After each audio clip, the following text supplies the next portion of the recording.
Butler sent you on a lot of dud missions to be to probably be the type who's actually read them all perfectly, but yeah. I too buy lots of books and can't read all of them. Kindred no spirits. comment. I feel called out. Hello and welcome to Horror and Heartbreak, the What Haunts Us campaign where we're all developing a fear of the dark. I am once again joined by this amazing group of players. Hello everyone, how are you doing? Hello. Hello. Hello. Scared. Scared of what's to Bad. come. Scared.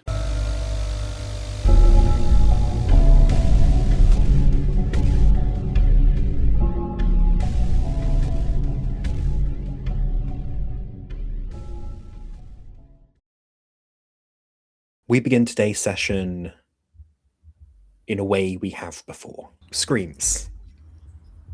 Rupturing through the warehouse.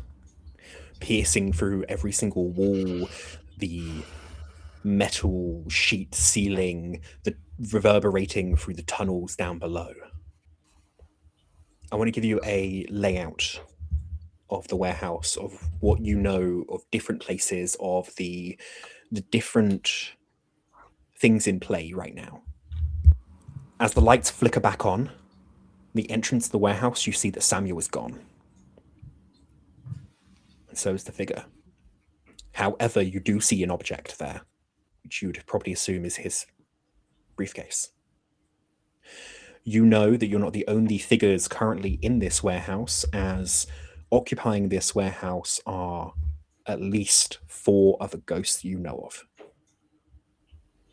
There is your new adopted friend, Rhubarb, the faceless ghost, as well as his friend that he's made since being here, which you assumed is some kind of animal-esque ghost, just because of the way they're playing.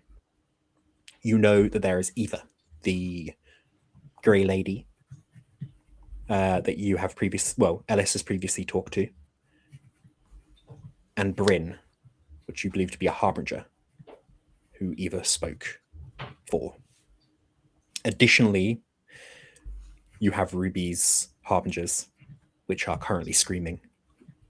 Though you do realize that the screams you're hearing here are louder than you felt else in the field.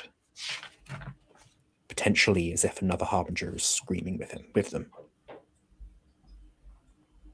Indicating potentially Bryn is also trying to warn you guys now. Down below, you have the tunnels. You have found 2 entrances so far. You know there was at least another 5, I believe, potentially 6. One of them being the workshop, and the other one being the garage. Also in the garage, inside your car, I'm assuming is a jade crucifix and a haunted plague doctor mask that is currently making anyone within a certain radius around it sick.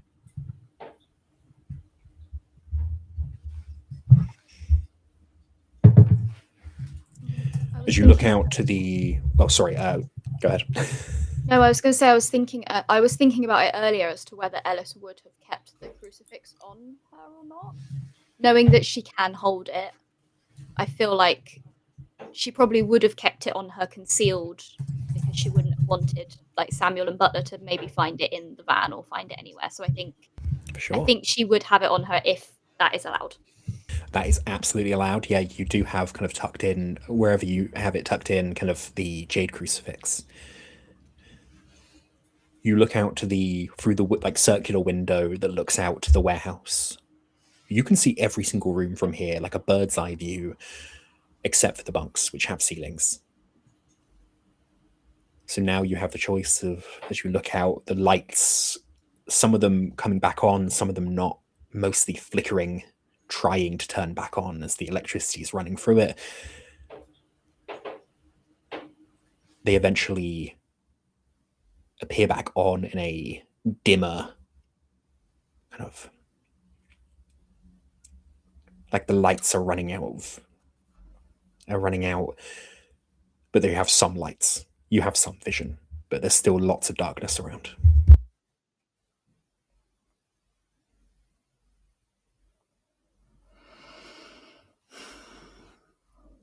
You are absolutely right. You have also found entrance to the tunnels in the library too.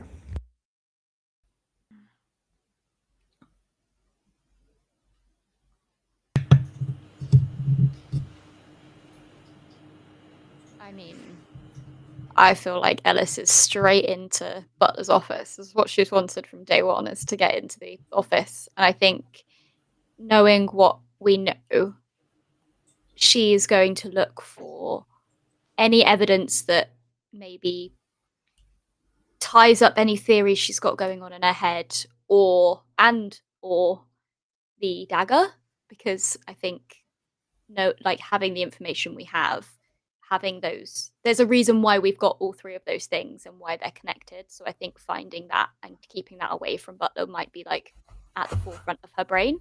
So I think she knows that she's probably better use in this room potentially full of haunted objects than to be searching for people or, punching ghosts. So I think that's what Ellis would do.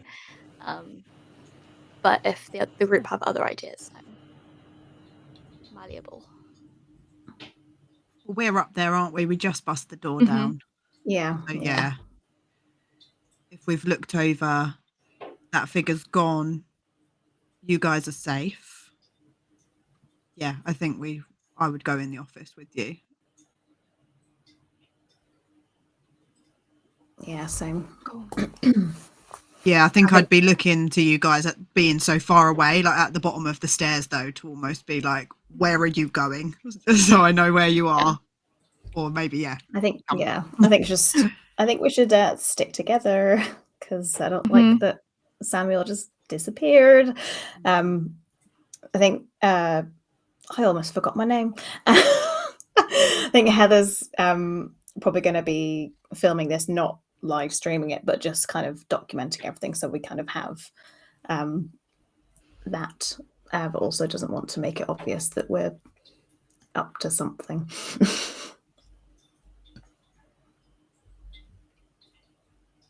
Okay. We'll look for Samuel eventually.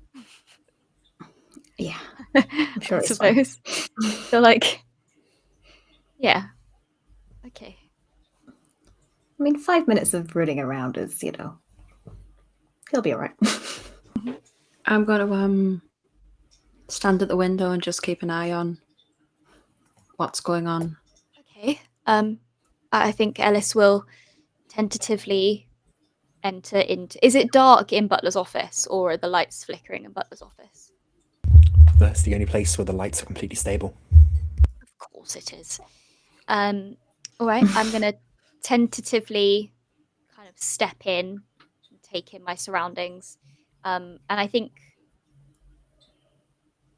I'd like to maybe do kind of like a channel into anything potentially spiritual in this room.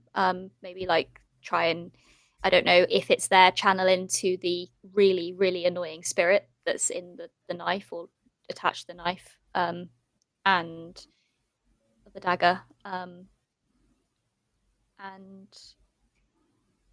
or anything else that's in there that potentially is calling Sure. to us.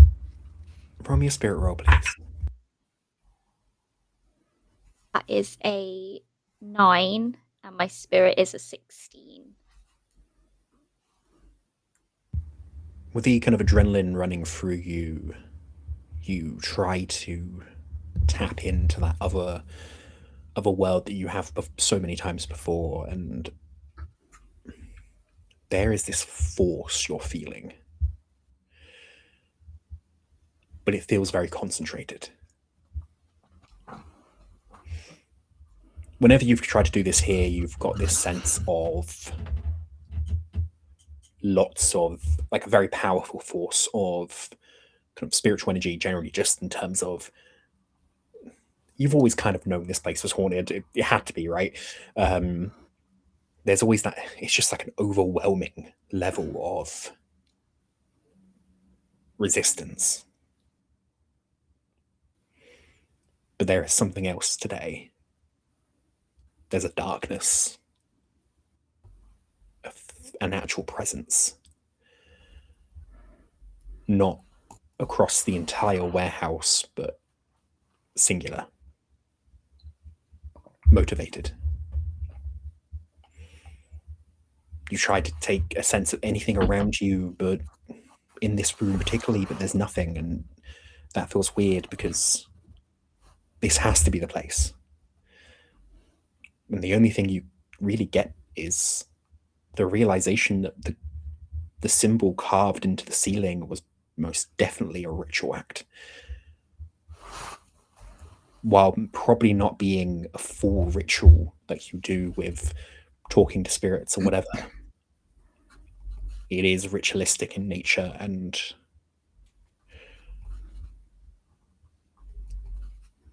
it's odd. Samuel's been in this room. He clearly knew about it. Maybe. Unless he never looked up. Unless it's newer, maybe. But that would mean Butler has been in the office, which feels unlikely. But maybe not. But that darkness, that presence, it's in the warehouse. And there's fear here. There is a lot of fear from the other entities in this warehouse.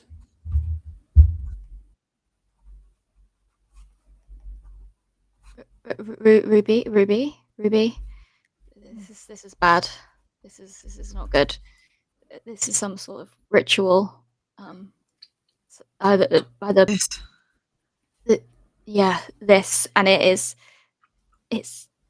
evil. It's motivated, and it's scaring every other spirit in here. Yeah, I'm getting a lot of screaming, a lot of warning. Are we saying ritual like at the convent? Does it have that kind of flavour? I think so. I mean, it's similar to the rituals that we do when we're trying to connect with things, but this seems there's layers to this. There's something more, something nasty. And it doesn't feel like this is a protective ritual. I don't suppose. No, I thought not. No. You know, it's good to ask. You never know. Butler might be trying to help, but wishful thinking on my part, I think. Is that the kind of wishful thinking that Samuel's been having? I mean, this is, you can't miss it. He's been in here. We've seen him. Yeah. Maybe we should try and, if this is the case, I feel like he's probably in a lot of danger and we should go find him. Actually, because you succeeded that roll, I will allow anyone to make a law or a spirit roll. I'll make a law roll. I can add my +2 to it.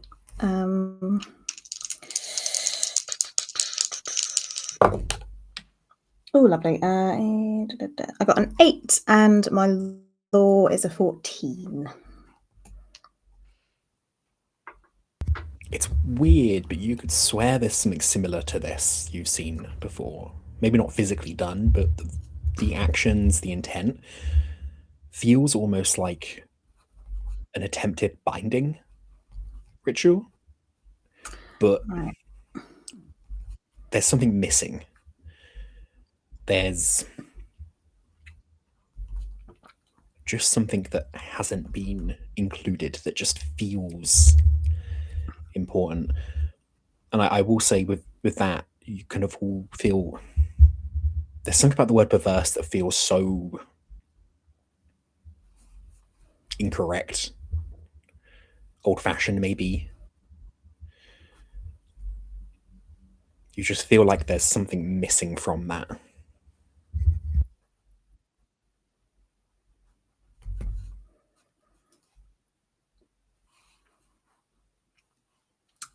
does it almost feel like whatever's been done here was done without all of the information needed to do whatever was kind of meant to be done correctly? Is that the kind of vibe? For sure. Like a mistake feels has kind like- of... Yeah, like someone has missed a very important part of the procedure. Like someone who hasn't... You all know binding rituals. You know that it needs to be something important to the entity. You know it has to have a connection to it. Importantly, the ghost has to be there, which is a very obvious part. But also, like, usually you bind it to something small and controllable. And just carving it into a roof seems...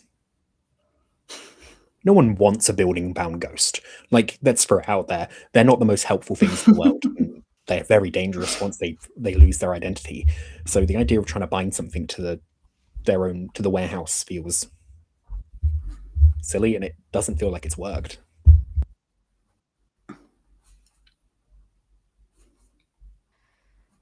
It's really odd. Really Almost odd way like to go about maybe- it. Yeah. Like, do you think that this has just pissed whatever he was trying to bind off more? Like, Well, just that made does, it worse. That does happen if you're Yeah. not binding something to you're not binding something to an object that it means something to them, then they don't last for long, and then when they're not bound anymore, they are Yeah. pretty annoyed. So, but it's just a lot of effort to go to carve that into the ceiling of a... Yeah. That must have taken hours. Oh, correction. This and the bunks have like a plaster ceiling. They're the only Oh, okay. Yeah. they're Okay. the only parts that do, just because warehouse. Yeah.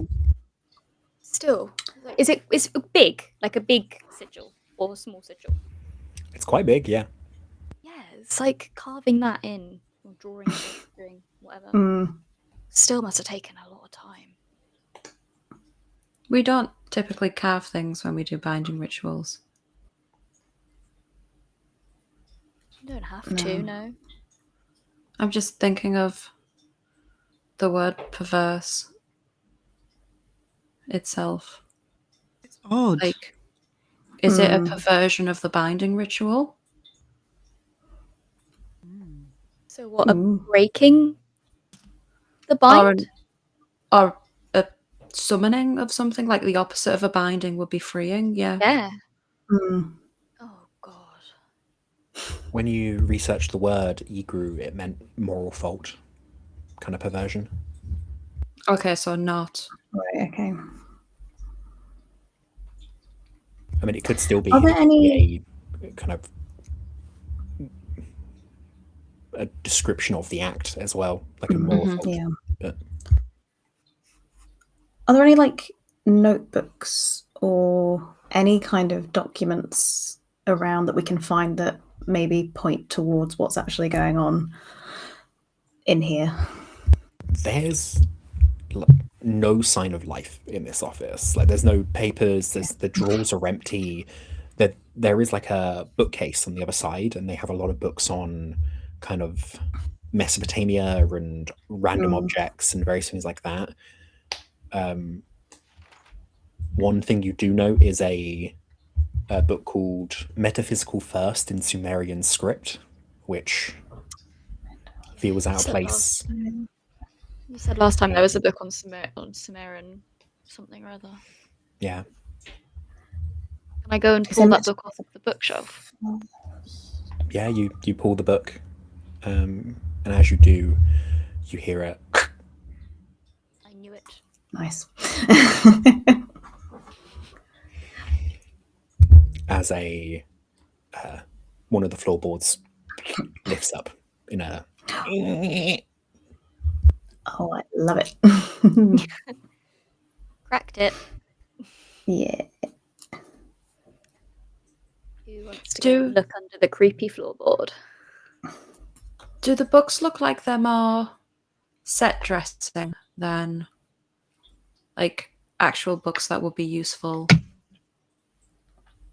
No, I mean, for a collector, books on random objects and antiques and especially ancient stuff is definitely going to be useful. They're actual books, even the one you just picked up has like actual writing in, but but definitely whether he's actually read them. I mean, Yeah. Butler's Heather's just gonna be like, right guys, I'm going down. After you. Feels for some reason brave today. Right. I'll be right behind you. Excellent, Ruby. Thank you.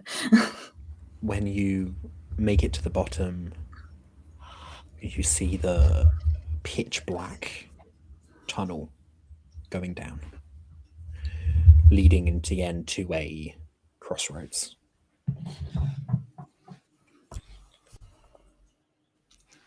I'm gonna get again, not to push it. Would it be in the realms of possibility that I have like a night vision camera thing setting? Yeah, log it. Yeah, it's We're ghost hunters. We're gonna Yeah. do stuff in the dark. I Of would course assume you have like Yeah, would I assume wanted you'd to have just at least, double like, check. one spectrum camera that can like flip between them, because Yeah. But yeah, I think she'll put her like chest GoPro on. Have her like, again, she's not streaming, but she'll have the iPad out in front, just like to kind of essentially use it as like because if it is pitch black, just kind of at least a little bit of guidance, even though it is the most terrifying thing to have night vision on a black dark corridor. Loudly whisper, if that's possible, up to everyone's like, we've got another pitch black situation down here, guys. Nothing's attacked me yet, so I guess come on down if you want to. Yeah. I'm going to be honest, I don't want to go into the pitch black tunnel where I can't see. Oh, it's fine. You say that because you can see. Although I'm can- not too sure what's worse, not being able to see or seeing through night vision. Yeah, it's a double-edged sword, isn't it? I'm wondering whether to risk going and getting a torch. I assumed that we've got our usual little torches on us, Yeah. to be honest. I was going to say totally. Ruby just holds up a Straight from- torch, like. Yeah. You definitely have That's phones. all right then. Yeah, I was Oh, going to yeah, turn my phone phones. torch on and be like, are you scared, Victoria, of the imaginary ghosts? Yes, I'm scared. Stop rubbing it in. Why aren't you scared? It's Ellis normal needs a to be cuppa, my scared. god. Oh, The sass, I love it. yeah. I've been possessed far too many times in the last month, so I'm a new person, and I'm caffeine withdrawals. Got to settle in, right? Come on, Victoria, down you go. Okay. I'm not happy about it, but okay. Okay. Girl, we're all not happy about this. We've yeah, I would love to be sat on the sofa with a cup of tea right now, with all the money that we may or may not have earned from the last job.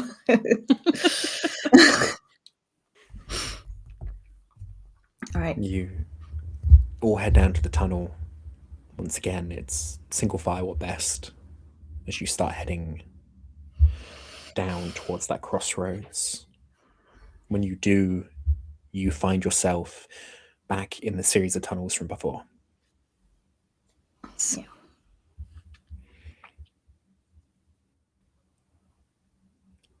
Suddenly, though, the air pressure changes. And standing kind of back where you came from, you see a figure clad in black, a silhouette. And as you turn around, it disappears in the light.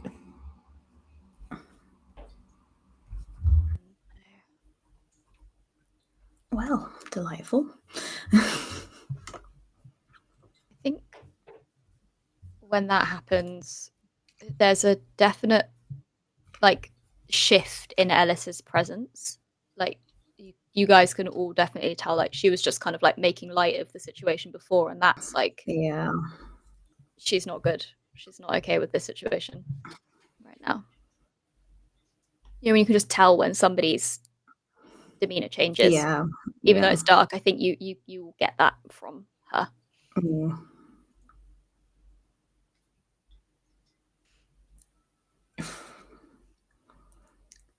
I mean, shall we just follow it wherever it disappeared? I feel like It's the way we came, right? Oh, is it the way we came? Oh, okay. Why would it show itself like that? Yeah. Is it a chase me Just situation? Yeah. I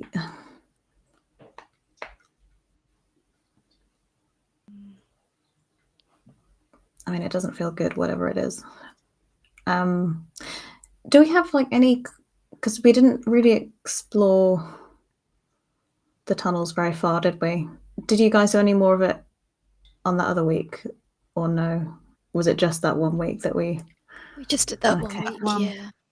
and we barely did it? Ooh. We know one goes to the workshop. Mm. We know one goes to the garage.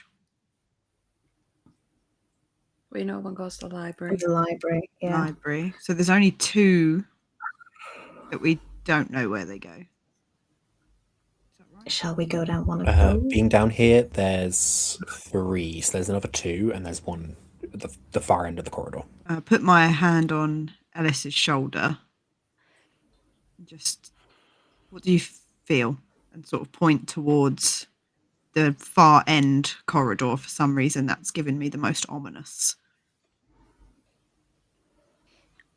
Sort of also say, maybe you could reach out to the ghosts that are following me. I mean, maybe I can't ever get anything out of them but screams, but maybe you could ask for some help. Didn't you speak to a similar thing? I spoke to someone that spoke on Bryn's behalf. If Bryn is a harbinger, I don't think Bryn can communicate. I would need someone else, something else to bridge that gap between them. It can't hurt. I could reach out and see who's around, if anything is around, if anybody wants to come forward and help.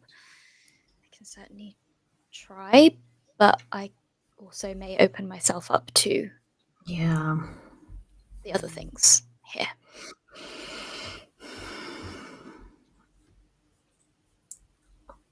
It's whatever you're comfortable with.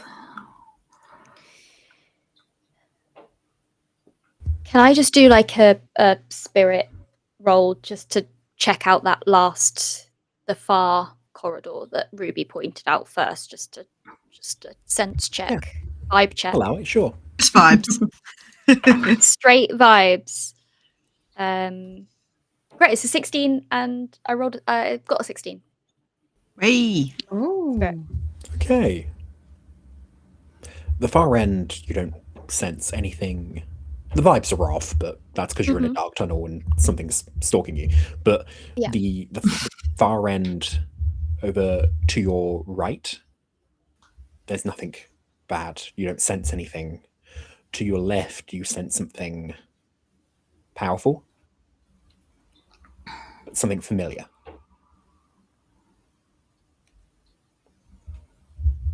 And you also sense, and I think the rest of you hear this, footsteps above you within the warehouse itself. Can I phone Samuel's phone? Yeah.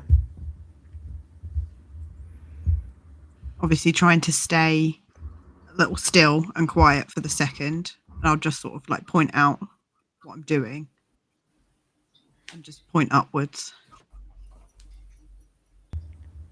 The phone begins to ring, and you will hear the sound of a kind of like generic ringtone coming from above. Probably closer to the right-hand side fire exit. So does that give us the impression he might be coming down that way? It sounds like it's in the warehouse above. But is there a hatch there that we know leads to where we're sensing this nastiness?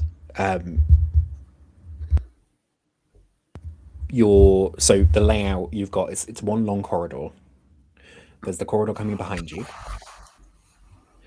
There's two further down to the left, and then at the far end of the left there's a hatch up. There's two going off on the wall above you, like hallways. And on the far right end of the corridor is a hatch going up. And you can hear the ringing coming from the far end, at least like above. Okay. I don't suppose he answers. I'm afraid not, no. Eventually you hear, oh yeah, this is Samuel's phone. Please call back when within a few hours I should be free. That's always been his voicemail. Yeah, I hang it up immediately so there's no like message left or anything. I mean, maybe we don't want to come across Samuel again. It doesn't sound good. If he was in any way concerned about what was happening, surely he would be running around upstairs, wondering where we are, concerned about our safety. Yeah. He feels like a nervous person. Like, yeah.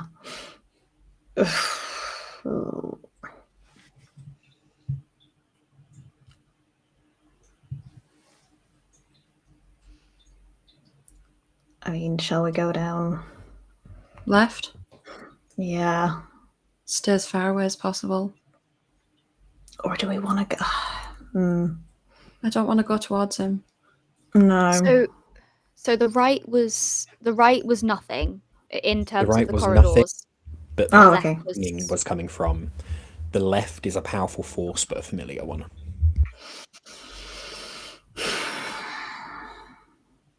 Do I know that familiarity?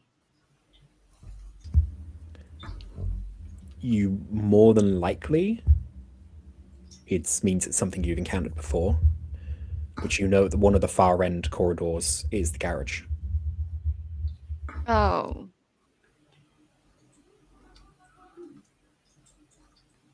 So, okay. But that means we can get out of here. If it's the garage. We can get out of here, regroup. If that's the intention, then yeah. I mean, I've got the keys to the van. We can get out, but can we run? Kind of feel like we're being hunted. Yeah. What time is it currently? Is it the evening? You would have got back pretty late, I feel. I would feel maybe it's about 7-ish. It's going to be dark outside. How's the EMF doing down Going here at the wild. moment? It is Yeah, a okay. cacophony of EMF, screams, and Okay. footsteps from above. Yeah.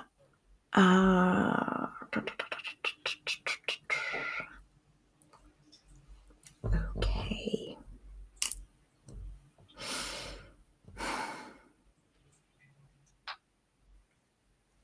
I mean, yeah, what? We don't even know what we're confronting. No. Maybe we should make a dash for the van. Yeah. What about Rhubarb? You see, like, Ruby's starting to, like, panic a little bit. Yeah. Yeah. Rhubarb's also been on my mind. And I'm not getting any vibes from anyone else in here, or are we too far underground for me to be able to get like Rhubarb and Bryn and that. It almost feels like it's being drowned out. Okay.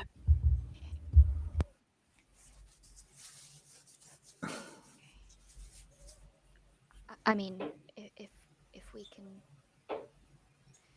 we can get out of here and into the van, and maybe we just chuck the plague mask out of the van so that we can kind of be protected in the van and not coughing our guts up. We can put our heads together. We can maybe listen to a podcast to calm ourselves down. And I don't know. That's the only. But Samuel, I feel like. Do we have any other contacts outside of Samuel and Butler to just, I guess, what we're doing? Like, because it just feels like, just anyone else that could kind of help. I mean, in terms of ghost hunting, the only people you really know of that know about ghosts, know how to hunt them, and has dealt with the supernatural have been kind of your former clients. A few friends in the ghost hunting world, but they're all across the UK. Yeah, no, that's fine. Ugh. Yeah, I say if we just make a dash for the van for now. Does everybody have their phones on them? Yeah. Yeah. Everybody turn their torches on, and whoever's at the back shine a torch behind them, and just make sure that none of us are in darkness at any point. Yeah. You all hear the sound of a hammering coming from behind you up in the hatch from Butler's office. As you realise the hatch has been closed.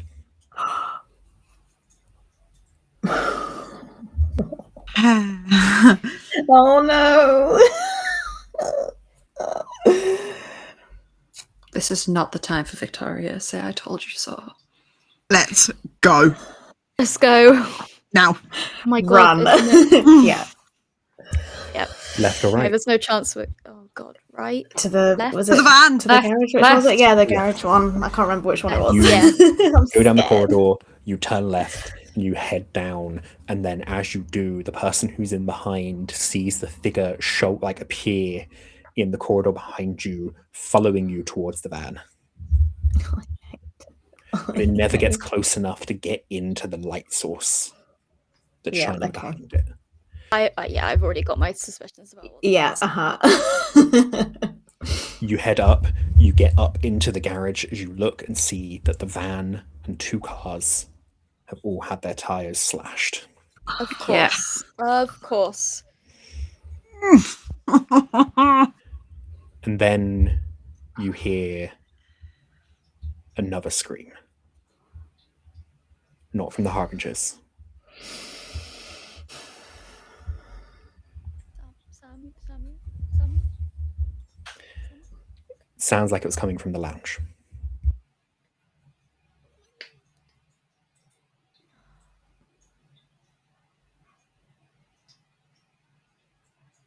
I feel like Ruby has field practice of responding to like screams and shouts for help.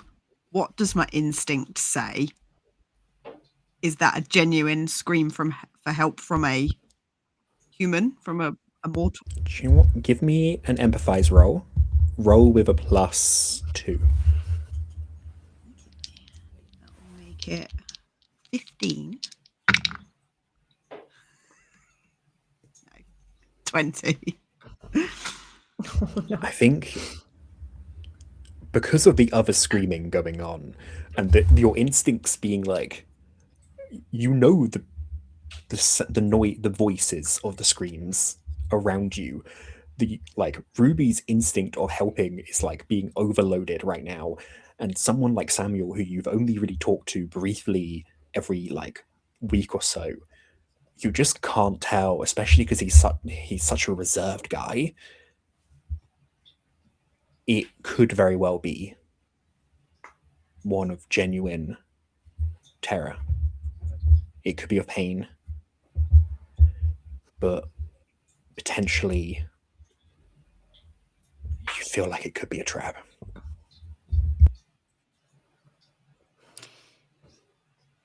While we're in the garage, is this the type of garage that has like our equipment, on that we don't take with us, kind of up on like shelves and whatnot? Like, yeah, I guess in the same way that some places would have their tools.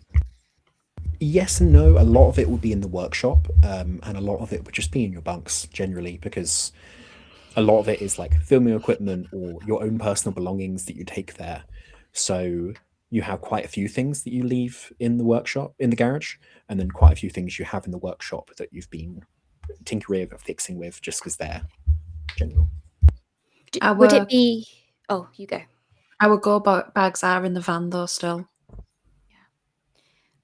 What I'm wondering is whether it would be within the realm of possibility that we have battery-operated floodlights for when we're out on jobs that help us place cameras and whatnot. Oh, you And absolutely do, yeah.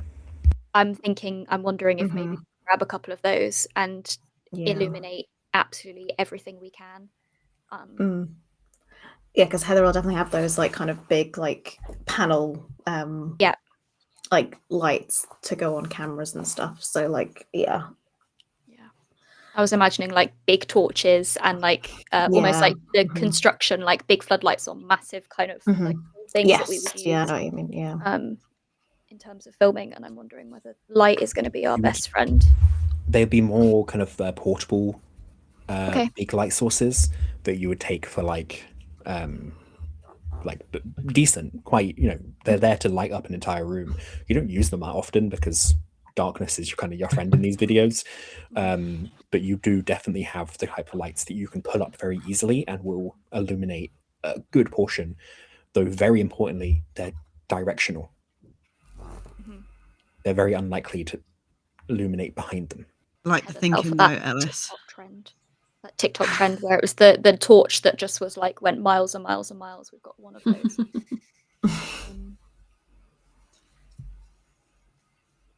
What if we put them in a circle? Yeah. Stand in the middle. I'm not going to that. That doesn't feel right. That scream, it's we are who we need to look after right now. Yeah. I'm going to turn the engines on of the cars and the vans as well and put the headlights on. Can everyone please roll me a body roll, please? Are we still reduced from last session? Yes, you are. We didn't rest. No, we didn't do anything. I'm okay though. Thank I only lost goodness. I rolled a 3. Nice. My body's an 8 currently. I rolled an 8 and my body's an 8. I rolled a 7 and my body's a 10. Very cool. I believe everyone passed that then. Yeah. Fantastic. Heather, you can take a point of fortitude. Fab. I shall need it. Oh, I've still got as a point you as well. Shrug off the effects of the plague doctor mask that's in the van. Yeah. Oh, yeah. As I'm doing the engine and the headlights, I'll shout like through, like trying not to be sick and resisting like that whole vibe. What should we do with this? Shall I just throw it outside for a second and get it later? No, anybody that walks past will get sick. I think it's. Oh yeah. I think it's just also, safer in Butler here. wanted it. Yeah. I mean, can we go somewhere else in the warehouse that isn't the lounge and isn't next to the? I mean, what was the radius of the? Or do we know the radius of the mask, or is it kind of indeterminate? I'm sure, I'm afraid. You haven't felt like you've needed to roll yet. You also know it isn't instant. So yeah. Okay. You're right though, Butler wants it. Yeah. Victoria's really struggling not to go to that screaming person. Yeah. Like she's really struggling. She's at the door. She's biting her fingernails. Just I get it. Curiosity as well. Where's the It's not lounge even in cute. relation to? She talks to Samuel quite Hmm, well. yeah, Maybe yeah. the most out of everybody. I'm not saying You've that got a they're good rapport. besties, but Where is the lounge in relation to the garage? Is it quite far away? The other side of the warehouse. Okay. so we could move to the library. Yeah, I think Sure, so. yeah. I think we need to be away from this for now. It also means that we can throw bookcases in front of the doors if we need to. Yeah. And it feels like if whoever was in here and slashed the tires, it feels like if they really wanted that mess, they would have taken it. So, Yeah, you're right. you know, I think it's all right in here. It's a good point. I think Samuel's possessed, and I think Samuel's doing. Yeah. things. Yeah. I mean, it's not past a spirit to be able to do this sort of thing if it's a poltergeist or whatnot, but it's not screaming poltergeist to me. Right I now. agree. No. Library? Let's move. We can't stay in here. No, no. Just before we head go, I'm going to just tip some salt around the van door, just Yeah. to try and get a barrier in case he's going to Yeah, sneak nice. back around. Good idea. I'm going to Very cool. pick up my first aid kit from the van as well. Absolutely. Yeah, I think just bundle all the lights from the camera gear and just put it in a big old bag and just grab everything. Battery, spare batteries, all that jazz. You head out then down the corridor into the kind of room that makes into the goes into the library. The kind of big circular room with the desk in between, the comfortable chairs around, and you get this coldness as you step in. The lights are flickering and barely keeping on as one of the screams comes a little bit louder. Ellis, you feel a tap on your shoulder. But a double tap, like a trying to get your attention type tap. I think she would turn around and just kind of be like, Bryn? Was it? Hold on. Astrid? Was that Astrid that was the other? Oh, it was Astrid. Yeah, I misnamed her earlier. Yeah. Oh, I didn't clock it. But yeah, I think she'll kind of, hushed tones will kind of just be like, Bryn? Astrid? Rhubarb? One of the screams from the cacophony stops.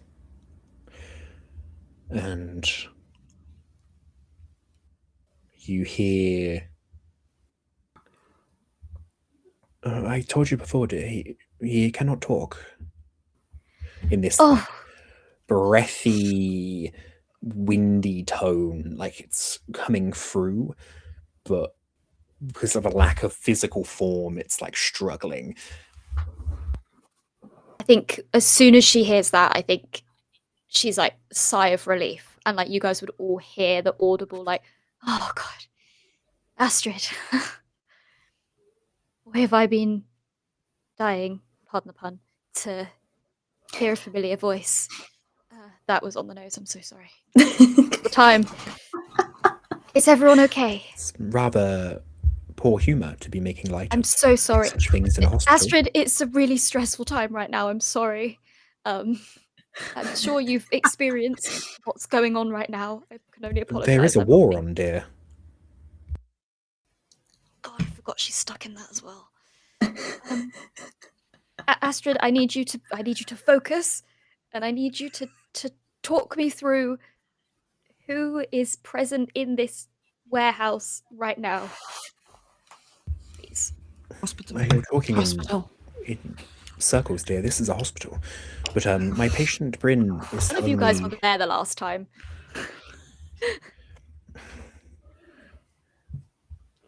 I don't know. He's mumbling about his friends. It's hard to tell. Speak up, child.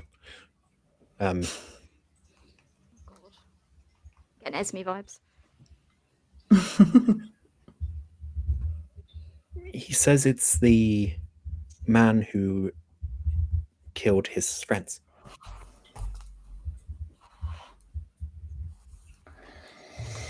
Can Bryn say who his friends are?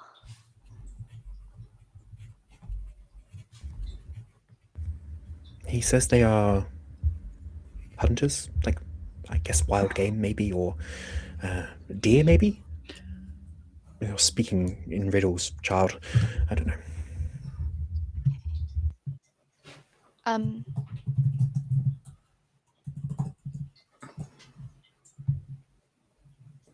Does Bryn think that we're in danger right now? I guess we're just being hysterical. We're just having problems with the lights, but there's a war on. It's being preserved. The outside of the library, all the lights in the corridor have like fully gone off.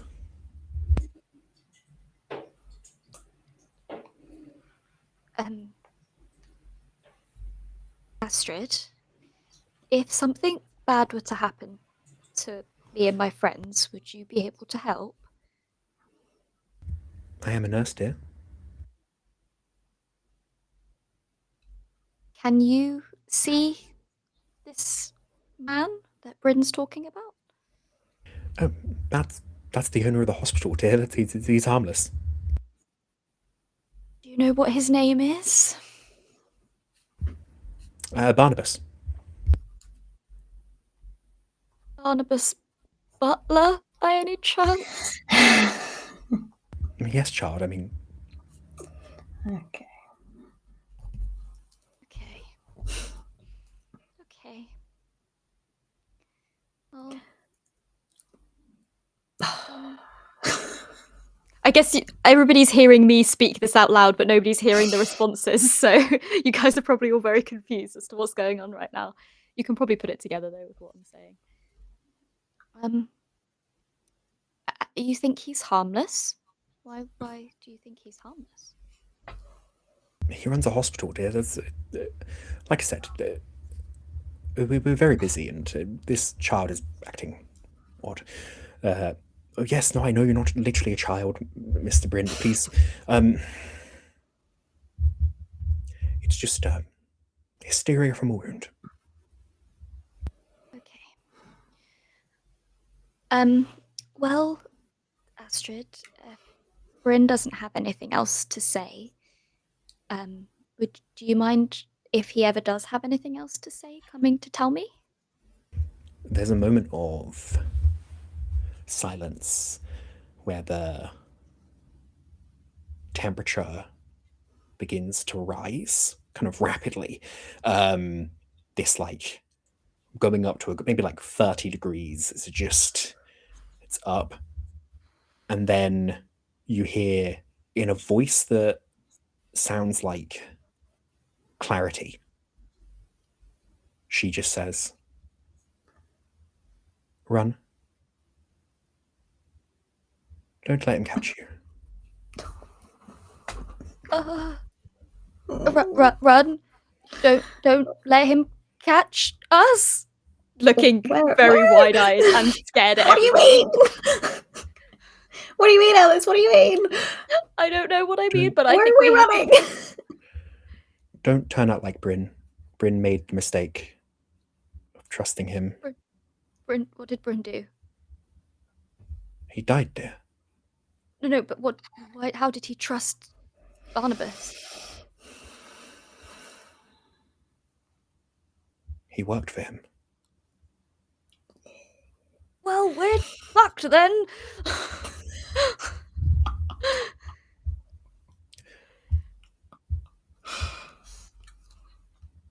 Pardon my French.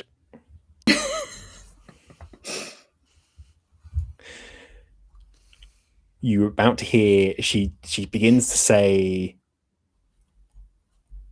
"You're all part of it," and then you hear footsteps and something hit the far wall against as it hits the floor and like goes down, like drags down the corridor outside.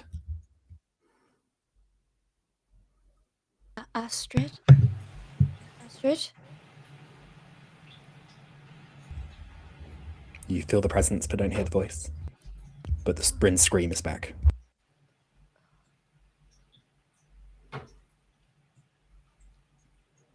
I think we might be in trouble, gang.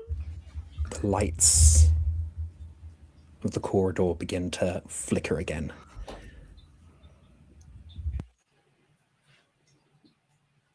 Because we're in the corridor now, aren't we? You're in the library. Oh, we're in the library now, right? Okay, I don't know if we'd made it to the room yet. No, you're in the library, and what you Okay. heard fall was in the corridor. Yeah. Or smash against the door. Did it sound heavy? The item. Quite a big thud.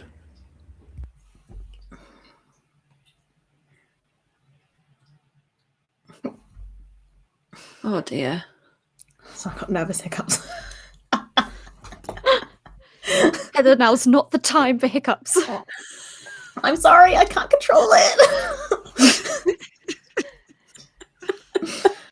Well, I think the best piece of information that I just got out of dear Astrid was that we need to run and to not trust him.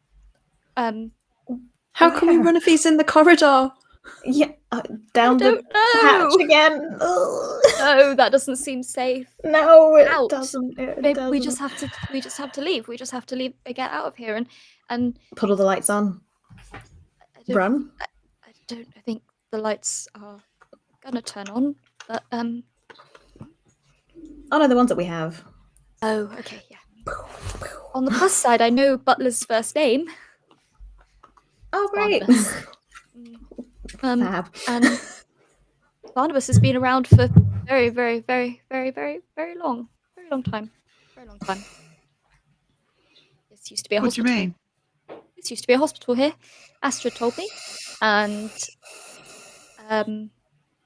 he used to run it. He used to run the hospital, and now he apparently is our boss. Make that make sense.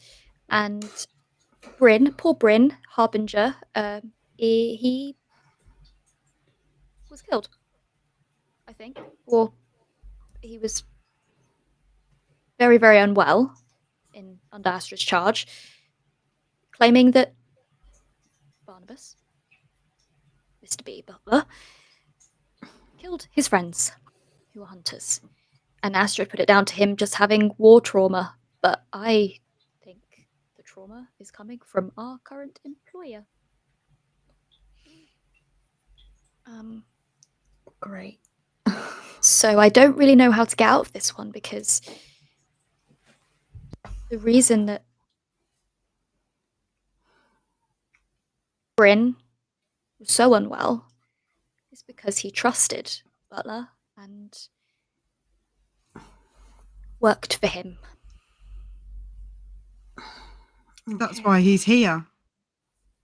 To warn us. Mm-hmm. Oh my god.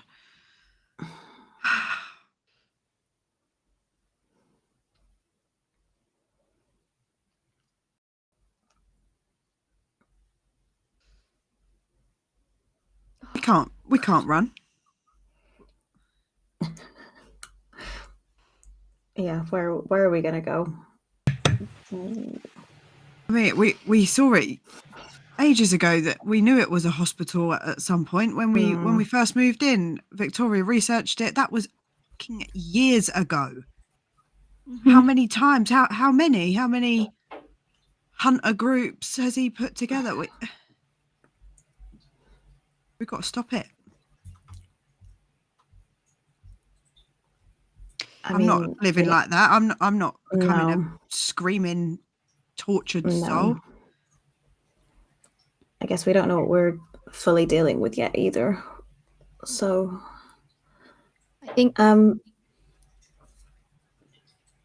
you go.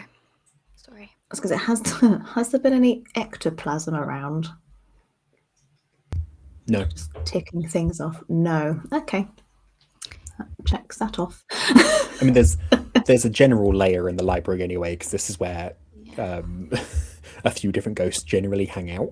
But not where we were, like in the tunnels. Then no. Okay, right. Ectoplasm only happens when a ghost passes through something real, right? Yeah. So if the ghost hasn't passed through something, then it won't make it. That we don't know. Yeah. Okay. I think Ellis still has her phone out, and I think Mm. she's the one that's got all these podcasts and all these audiobooks going, and I think she's just gonna like frantically scroll through all of her audiobooks, just looking at all of the different names of these ghosts, of all the ones that we can learn about. And I think as soon as she sees one that says like darkness ghosts, because we're currently fighting the dark, I think that's going to be on her brain, as the fact that the lights are going out. I think she would kind of click on it and not necessarily listen to it, but maybe just look at like the description, or like if there's chapters, you know, on Spotify now you get like chapters and stuff, like that maybe give her hints about what a darkness ghost is without having to listen to the whole hour and a half audiobook on it, because we don't have time for that. Correct me if I'm wrong, but you've already listened to a podcast on darkness ghosts. We have. We? Yes, you have. Look at me go, guys. Okay, well, it's going to say that we've read it, we've listened to it, it's listened to, and then all the information is going to come back to me in that moment. Darkness ghosts are better described as darkness-bound ghosts. They are ghosts that can only kind of exist in the dark. A light shines on them and they will vanish, but that doesn't mean they're gone. Yeah. They can move elsewhere. They're a bit more maneuverable than other ghosts. Very particularly, they're not bound to a particular place. They're not bound to a particular person. They're not bound to particular unfinished business. What they are bound to is the belief of many ghost hunters are demons or demonic entities, as it's believed that the only way darkness ghosts are created is when a person who has made a deal with a demon dies and is bound to whatever goal that demon has. That is a theory rather than a definite. But darkness ghosts are chaotic, they're brutal, and they always have a weird goal that doesn't make sense to anyone else who looks at them, because they're not the one who's originated it.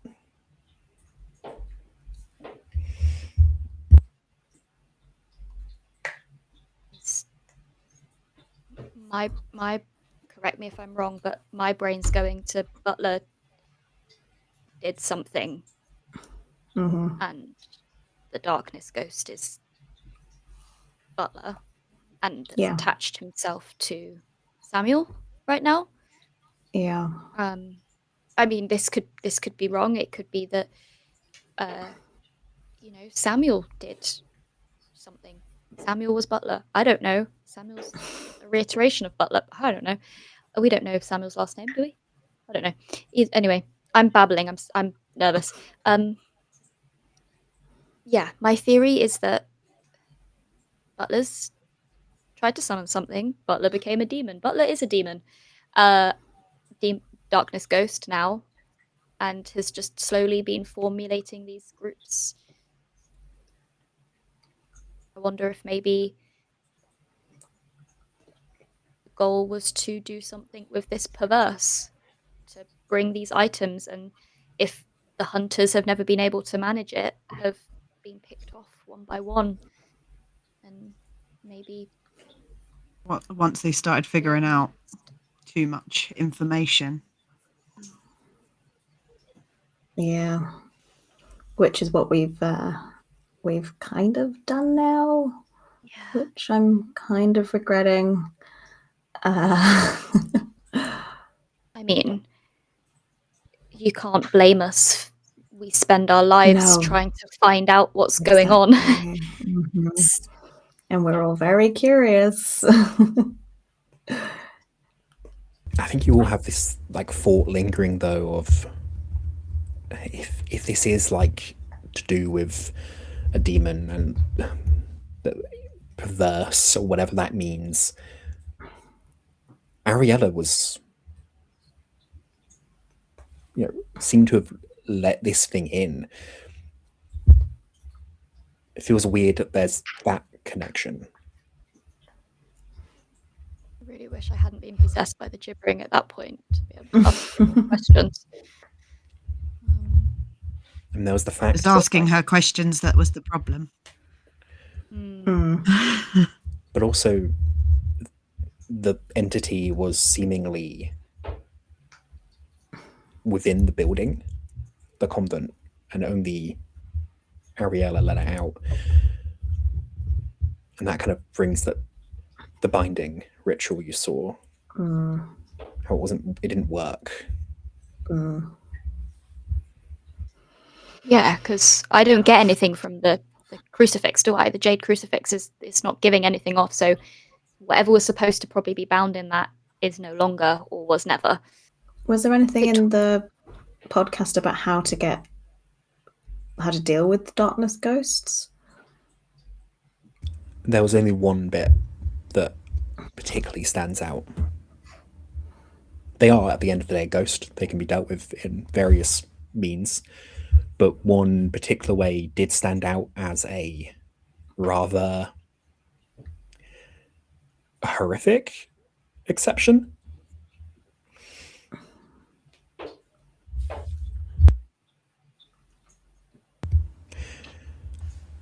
It's often rumored that you can stop a darkness ghost stalking you if you kill someone else before they reach you. If you do, they move to the person closest to the person you killed. Doing this doesn't guarantee you are forever safe, however. If the darkness ghost runs out of victims in their chain, they revert back to the last person who escaped their twisted hunt. If you ever believe there is a darkness ghost hunting you and you find yourself with more than one shadow, you're left with a rather difficult decision. Does anyone in the room have more than one shadow? Yes.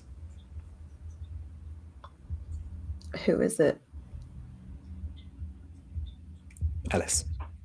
Oh no. The jade crucifix always had like a slightly cold touch to it. And Ellis, you can feel that radiating cold even more. Oh no. I feel like Peter Pan.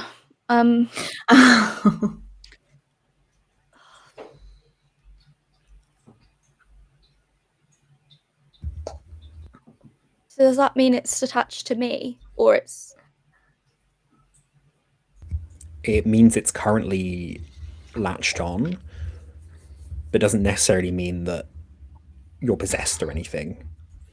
It seems just to be a way it's trying to deal with the light. Oh, so it's like standing in my shadow in order to avoid the light, is that... Kind of. It's acting like a second shadow.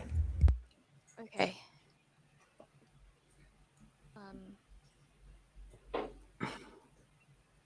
Oh god. I don't know if it's going to work. I really want to try and bind it to this crucifix, but I don't know the connection. I don't know the connection. Even if it worst thing just that's takes gonna a happen? second. Yeah, we I can't mean- piss it off anymore. No. Yeah. How do you say that? What have we got to lose? Oh, How do no. you say that? Can everyone roll me a body roll, please? No. So As books start flying around this room. Not my books. Books not. Does the fortitude mean that I can just pat? I can't remember because I basically got a 15 and my body is 8. I can't remember what This would happens be if an I attack. decide to use my So fortitude. you can use a fortitude to just fully shrug off. I'm going to do that, Oh. I think. I 'Cause- get a +1 to my attacks from ghosts. You do indeed. right, that is gone. Doesn't matter though, because rolled a 7, and my body is a 9 with the +1. Nice. I got a 6. I got a 9. I believe then that's only Ellis and Heather. No, Heather used Fortitude. I've used my fortitude. Yeah. Ellis, can you roll me a body roll, please? To try and Again? avoid damage. No, ignore I me, rolled a sorry. I rolled a Yeah. 7, and my body's a 9. Oh no, you're all good. You're all good. Yay. Sorry, Miss Oak. I still get hit by the books. No, you're all good. Books, well, you still get hit by the books, but you don't get damaged by the books. You they all like fly everywhere. You manage to thing. Heather kind of like just straight up like shields herself as they start flinging around. And the lights begin to flicker and start to like dim and start to turn off.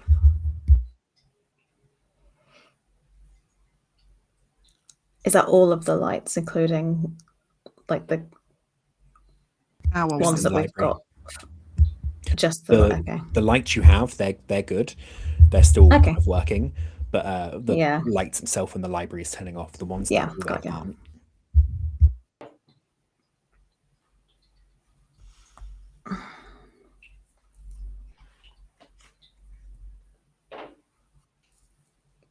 Oh, what do we do?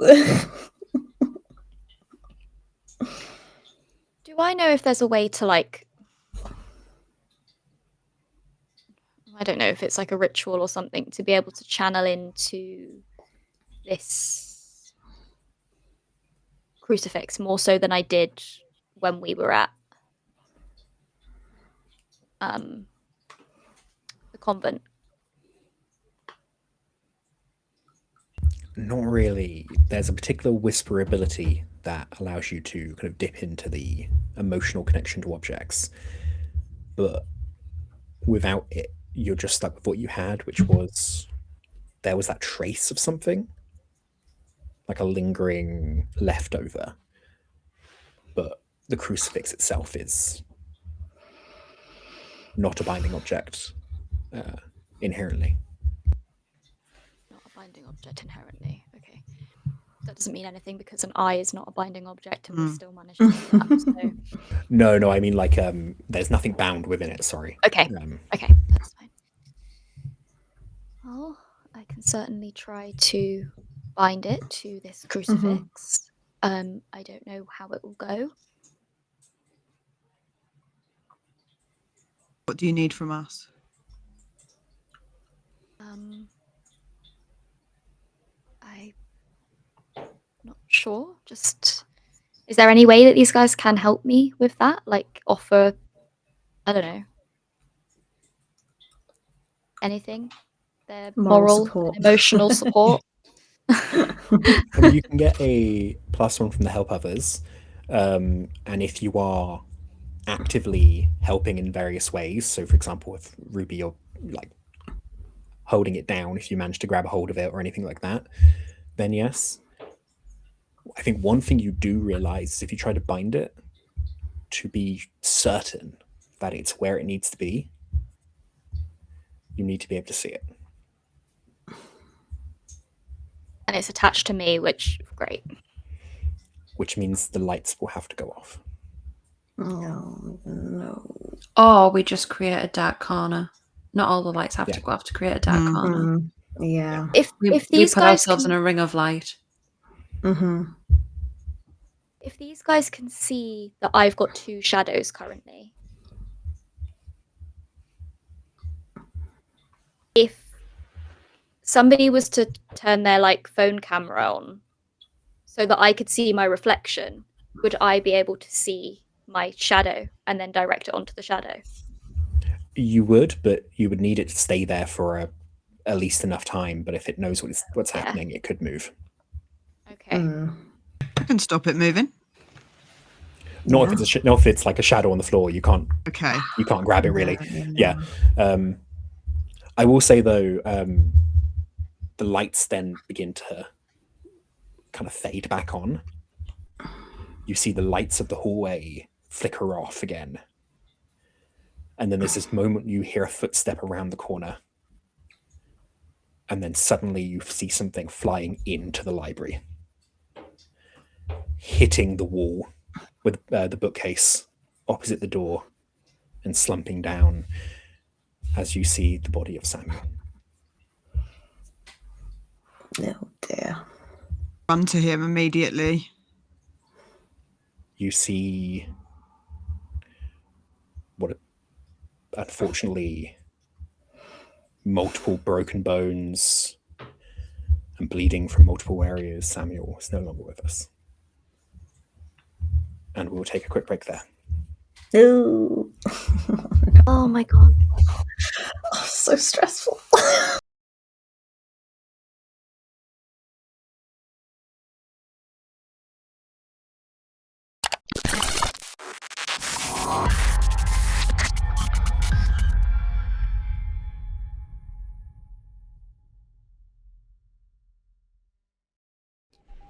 Incoming message coming from the 588.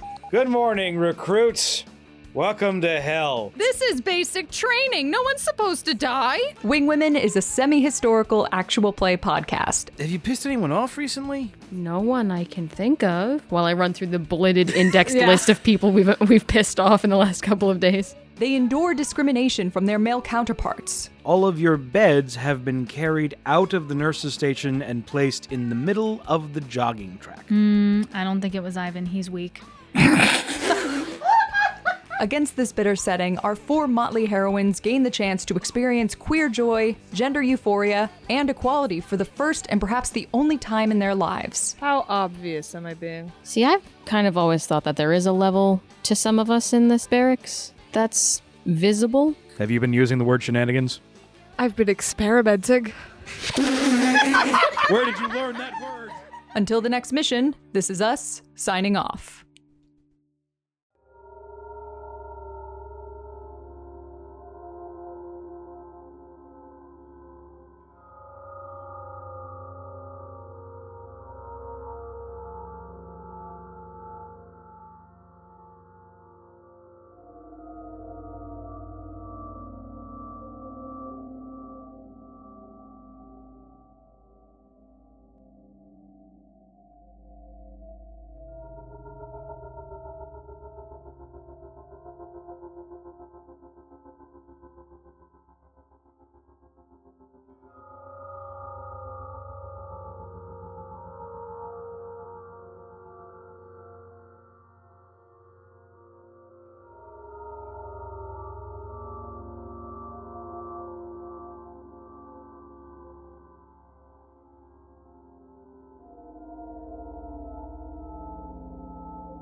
As we come back in, Samuel's body lying on the floor.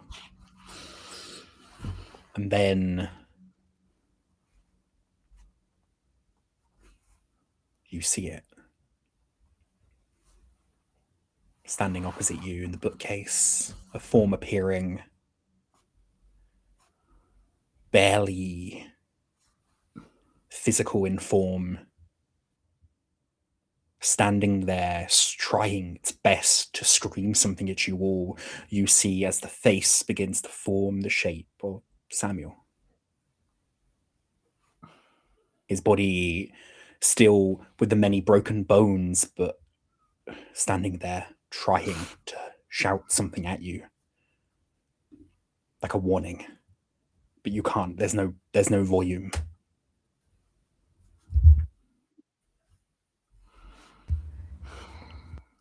The air pressure begins to rise again. This new ghost appearing.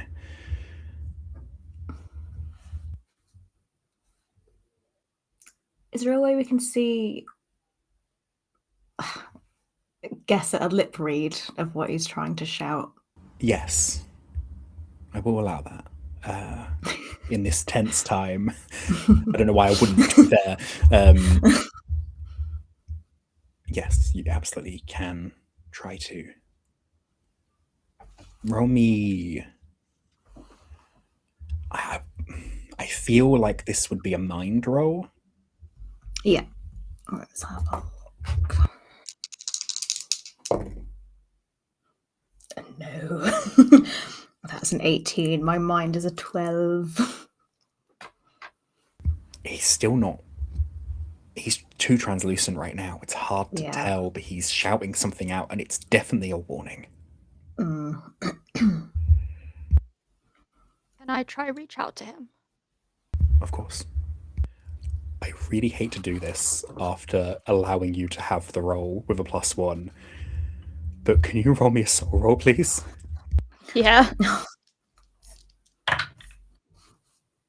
I rolled a 19 and my soul is an 11 because I think I lost some stuff last session. I don't know what I lost. Don't know why I lost it, but I did.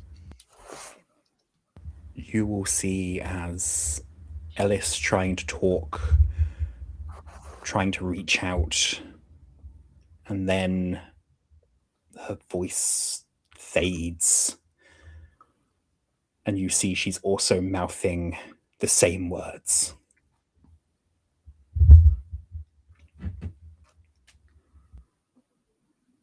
Horrific, terrifying, but we can see Ellis's mouth. Yes. Can we try and lip read Ellis? I will allow another mind roll, this time with a +2.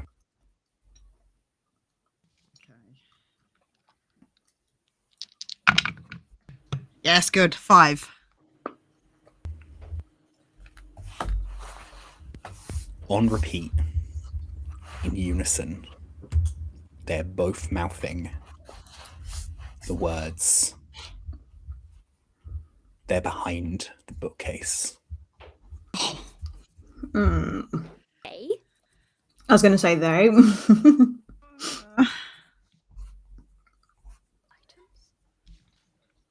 Like mouth it back to Ellis in the hope that, like, I'm trying to show her I understand the message has got across. Then very slowly turn towards the bookcase. The bookcase that Samuel hit has been very badly damaged, but the wood is cracked from the force, but it's the only bookcase where books haven't been flying from it.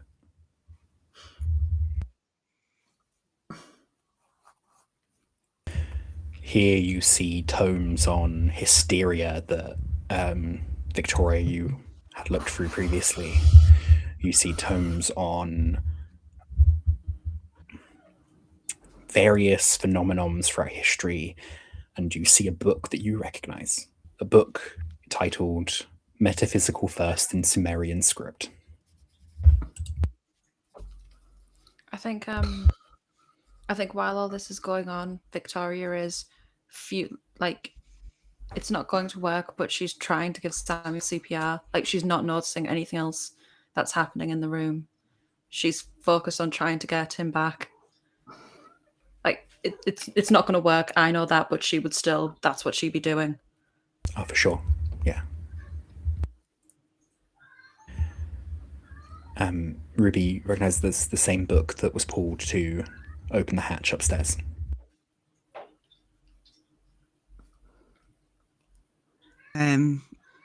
Confronted with a book, the instinct straight away is to look over at Victoria, see her frantically trying to give CPR. I'll just approach and put my hand on her shoulder. Victoria, we need you. But look at him. He's gone. We need to get him back. I get it. I wouldn't usually leave someone behind. But I think in this case, we need to focus on those of us that are still here now. Ellis she's not quite present. And I found this book again, the same book that was in the office. Right. What do you need? What can I do? What does this mean? I'll just give you the book. As you pull the book off, you hear a click.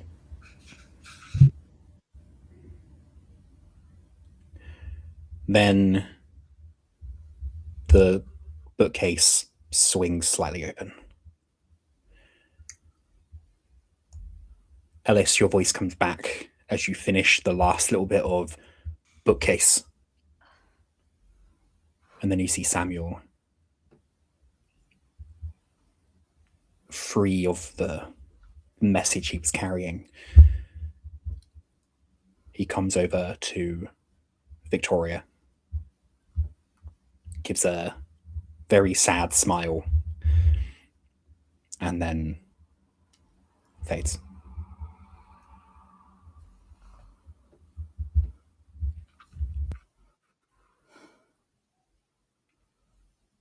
Is Ellis still No. mouthing? She's free. She's free. Ellis, are you okay? Are you still in there? I think like tears are like streaming down her face at seeing Samuel like finish his unfinished business and just pass on. I assume that's kind of just what happened. And that like he's actually gone. Like there's no bringing him back in any way now. And I think just she's not able to speak. There's just tears streaming down her face as she's just like trained on Victoria and Samuel's body on the floor.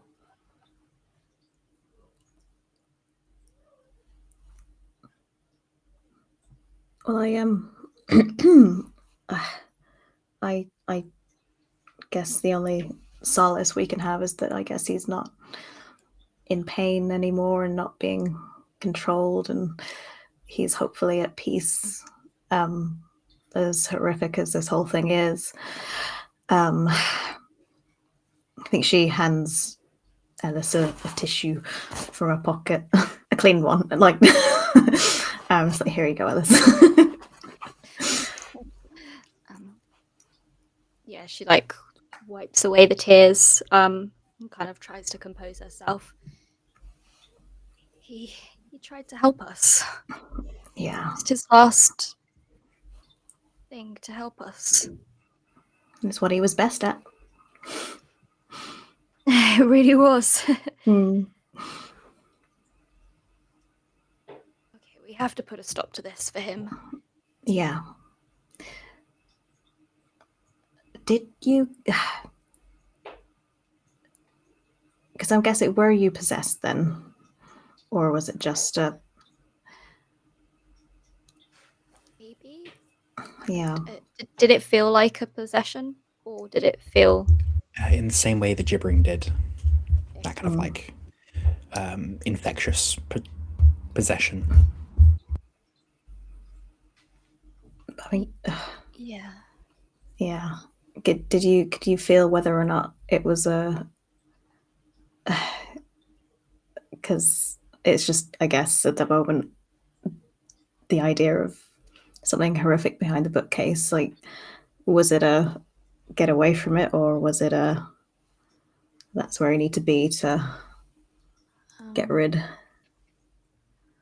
Yeah, would I have felt the intention behind the words that Samuel was trying to say if I was taken over in that way to portray the same message, or was it just like I was just like repeating like on autopilot? It's like you were a carrier more than anything.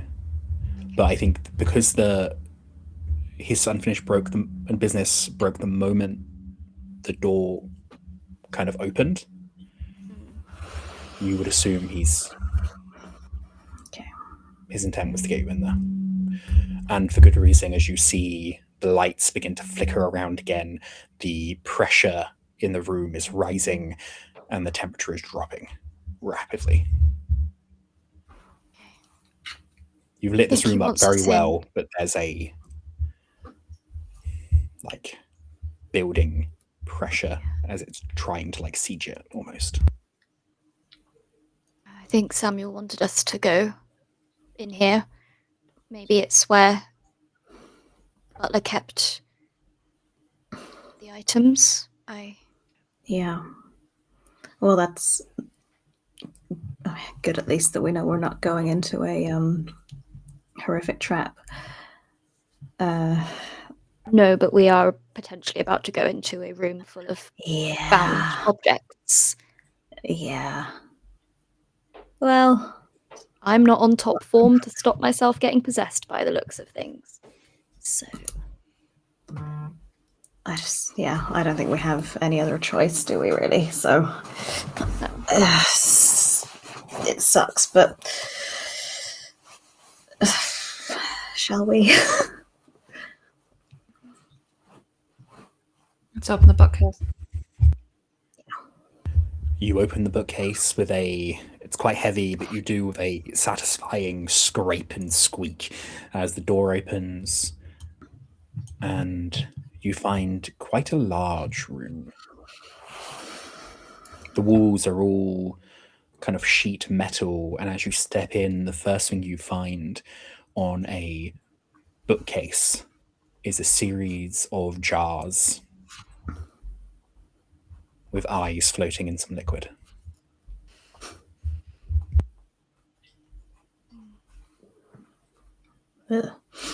Wait, a series of them?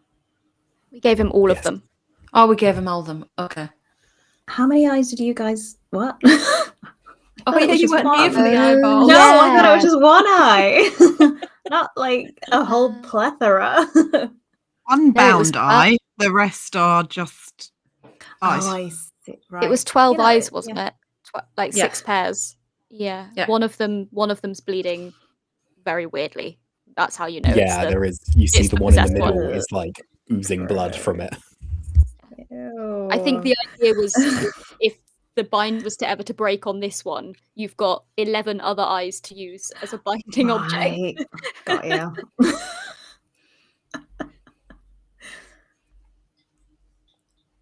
Bring one of the lights. I think Heather's definitely got about one on a camera, one on a head, very much just on body at all times. Okay, enough to light up the whole room. I'm worried about shadows in the room. I've still got my phone light on, I think. Yeah. The battery's probably rapidly draining, but It's that classic thing, isn't it? Every time we put a light on, we're going to cast a shadow. Mm-hmm. Yeah. Can't avoid it. Yeah, I think, yeah. Okay. You start looking around this room filled with objects, many you've recognized, objects you've collected for Butler in the past. You see the dagger on a kind of pedestal. You see various other trinkets and things that you recognize. You see a space that's empty that you would assume is probably for the jade crucifix. None of these are particularly well contained. Majority of them probably aren't haunted, but at least a few have to be bound. There are things in here you don't recognize. Old, not cared for particularly, and some of them you would assume, if they are bound, like if you have ghosts within them, some of them are old enough, probably will naturally break down on their own. As you keep looking around, you see a majority of weird items. And you probably understand why Samuel's unfinished business at this point was to get you in here. The darkness ghost hasn't seemed to have entered. And there feels like there's answers in here. Behind the pedestals, there's a large item covered in cloth, thin, wide.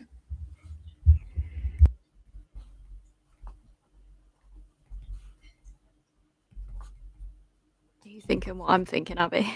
I think so.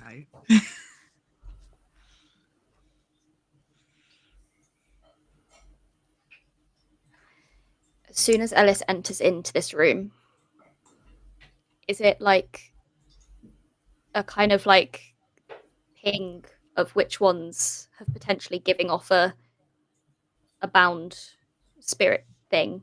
Am I able to kind of, as I kind of around, or is it just the room feels like it because there's many? It's a cacophony, yeah. It's not as many as probably you'd assume Butler would have liked, you know? Yeah. Like, the majority of these items are unbound. A few of them you probably know for a fact have no connection to Ghost Ever. A lot of your early stuff was basically just very light robbery. So, like, you know for a fact that some of these have no connections to ghosts at all. So, as you kind of head through,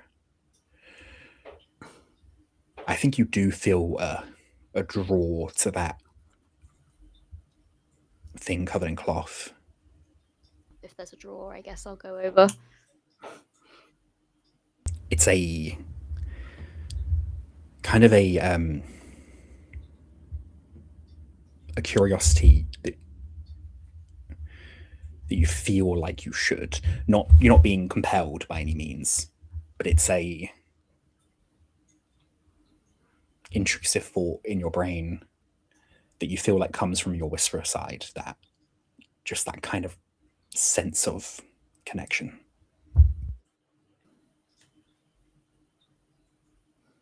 Before I touch anything, I think I'll look back and usher the rest of you over to join me in this.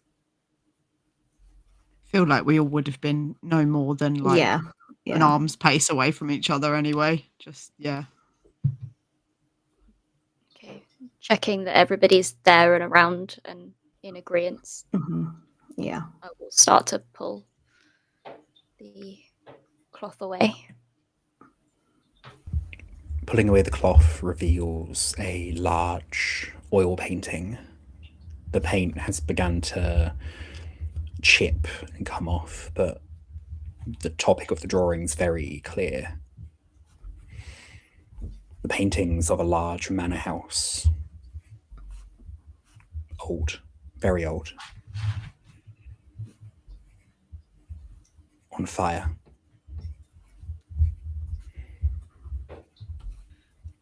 Ellis, the moment you see this, you recognize it. You spent a lot of time here when you were younger. And there's that lingering thought that didn't make sense, the connections. Ariella was a whisperer. She let this entity in. and it was bound there, and she couldn't get rid of it, but she did something to remove it. The Igaralu. It's a weird turn of phrase, because as you thought earlier, Alu doesn't necessarily mean demon. It's more like a man without facial features that you can see, that terrorizes people in their sleep. And perverse is a very rough translation. You could very easily translate it to twisted. Why did that not? Am I? Oh god. Okay. I just apparently forgot all about my backstory during this entire thing. And you realize the reason why the binding couldn't have worked. You need the entity to be at the place it's being bound. And it really speaks to a lack of understanding of the spiritual world, thinking you can force that kind of binding, when all you really need to do when it comes to demon is just let them in.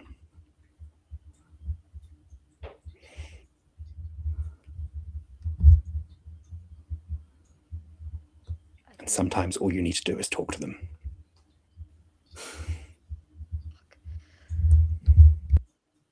I think you would see Ellis's hands start to tremble as she recognizes the house, and everything starts to click into place. And like she's like almost like gripping onto the cloth even harder, like as she pulled it away, like she's trembling, holding onto the cloth, and you would all just like, her breath's rapid. She's uncomfortable, she's terrified. I think that's the only way to put it, is that she's genuinely terrified, and you guys can, that is radiating out of her, like there's no hiding it at this point. Do you recognize this house, Ellis? Is everything okay? It's my grandparents' house. Oh shit. I think it's my grandparents' house, which means that my whole childhood I've been traumatized by the twisted man, and I tried to run away, and I tried to get away and not have to ever go back there again, and now here we are.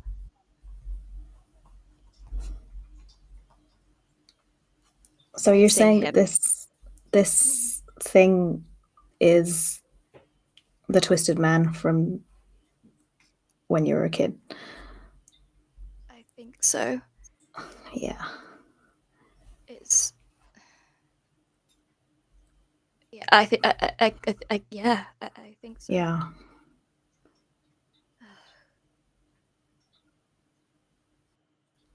Which means we have to go back there.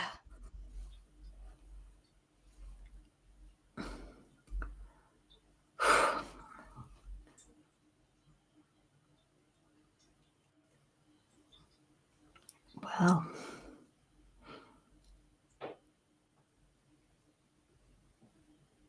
I'm guessing by your reaction, this twisted man isn't pleasant.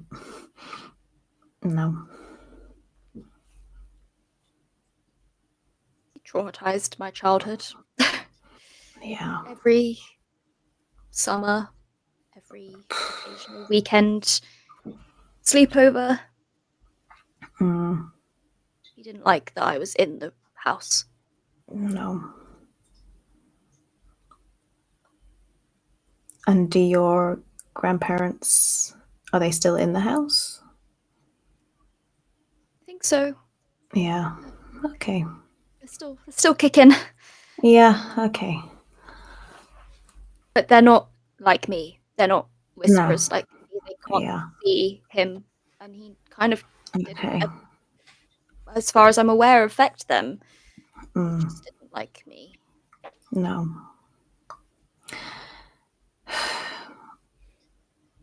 Do you ever Does know this... how he got there? No, he never spoke. But tried to speak.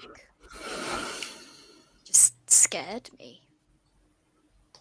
It seemed like he enjoyed it. But I was a child. I didn't know what I know now. Yeah. I wasn't as experienced.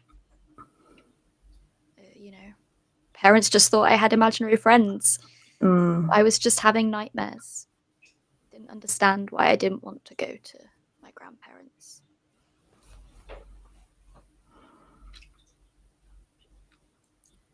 Well, maybe he was aware of what you'd become and wanted to make sure that you'd never go back. Because maybe you're the one who can end it, which I know isn't very comforting. But we've got your back. We're here, yeah. Yeah, you're not alone anymore in that. Thank you. You're not a child anymore. You are an unbelievably capable woman, ghost hunter, boss. Boss. Lady boss. Lady boss. Ooh, the fire? I don't Was know. there ever a fire? Not that I remember, but I don't know if that's something necessarily to do with potentially Ariella. Is that what's alluded to there? I don't know.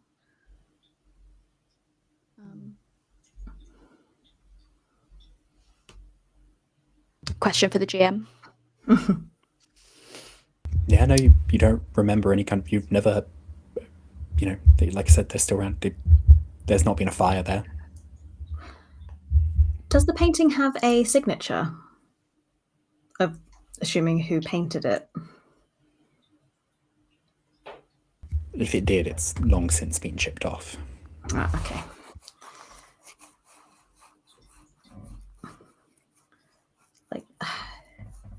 Could it be a premonition or like an instruction? Something like that. Like, I know it's not the nicest concept. Thinking about, flip the painting. Have a look at the back. Is there anything on the back of the frame? No, I mean, the frame looks a lot newer than the actual oil painting itself. As if it's been... Actually, I'll tell you what, the frame itself is a lot newer, as in the painting's been procured quite recently and then redone up. On the back, there is a sticker for an auction house. Okay. Does it look like if I was to use I would be able to get the back of the frame off? Oh, for sure. Yeah. The oil painting itself, it's very delicate. Like, if you were to, you might lose bits of the oil painting, but you have a feeling like you're not going to lose all of it. Yeah, I guess what I want to do is I want to kind of flip it over and then very delicately take the back of the frame off to reveal the back of the oil painting, rather than peel the oil painting off. I'd like to rather flip it over, and so that everything's happening from the back.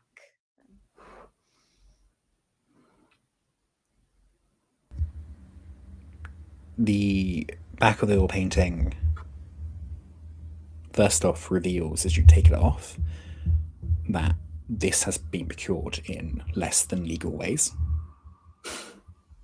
Likely the new frame was used to cover the parts of the old painting that has been cut around. Potentially meaning this was probably from a much larger painting, but could just mean that it was from a theft in an art gallery where taking the painting off the wall is more risky than just removing the painting from the frame.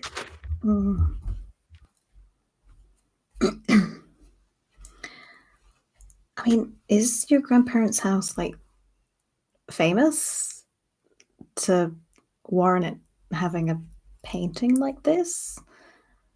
Or could it just have been an artist that saw it and was like, oh, great subject? I don't know. I don't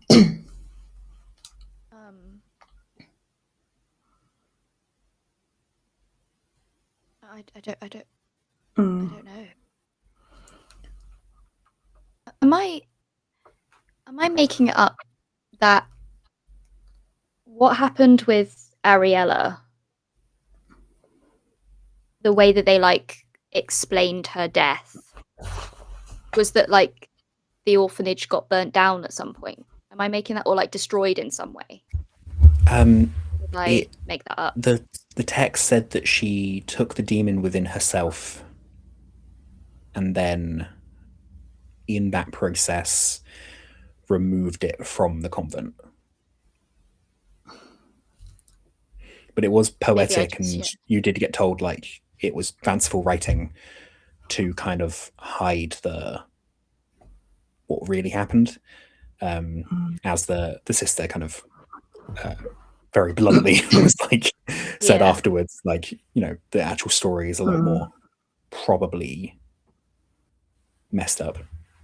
I think I had it in my head. I created this like giant picture of like this like spirit demon burning the lands and Ariella being a martyr and like taking it in, and that I was making the connection between that and like the fire in the house, which I think I just fancified that myself. So ignore me. I don't know. I don't know anything about the house, my grandparents' house, do I? Other than it's big, It's a very and old, it's scary. You know, it's probably been around for a very long time, but nothing. I think I can imagine Ellis never really went back to research it. No. As soon as I was old enough to stay at home on my own, I was staying at home on my own. Yeah. Well, we seem to be safe in here, so would now be a good idea maybe to get some research together. Victoria, you're great at researching, and I can tell you everything I can about the location and the house, and we can see what we can find. Maybe help us get a little bit closer to this. Yeah, if you think we'll be safe in here. I think this is the safest I've felt the whole time we've been here. Yeah. I feel like Samuel gave himself to keep us safe at that point. Is there a way to shut the door that we came in behind us, just as an extra layer of at least, I mean, shutting this, it makes me feel safer anyway. Psychologically. We can open it again, right? There's some kind of mechanism from this side. I was going to say, sure. double check that there Just was check. a handle. Yeah. Imagine just stuck in there forever. I think you'll think back to as well what the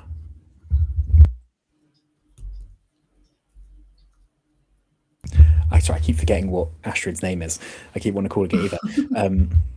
You'll think back to what Astrid said in that moment of clarity, you're in his and stopped, and you look around in the middle of his collection. All of you kind of touched by ghosts at some point in your life, whether you knew it or not, whether you believed it or not at the time. You were all part of his collection. Ugh. I didn't like that. How many more hunters has he had in his collection? Do you mean to say by that there's like items that relate to each of us as well in the room, or metaphorically just that we're part of the collection? Sorry. Is that what you meant? Metaphorically, you're kind of... Metaphorically, yeah, okay, got it. You all kind of... I think you'd all have some kind of awareness that... Yeah, got you.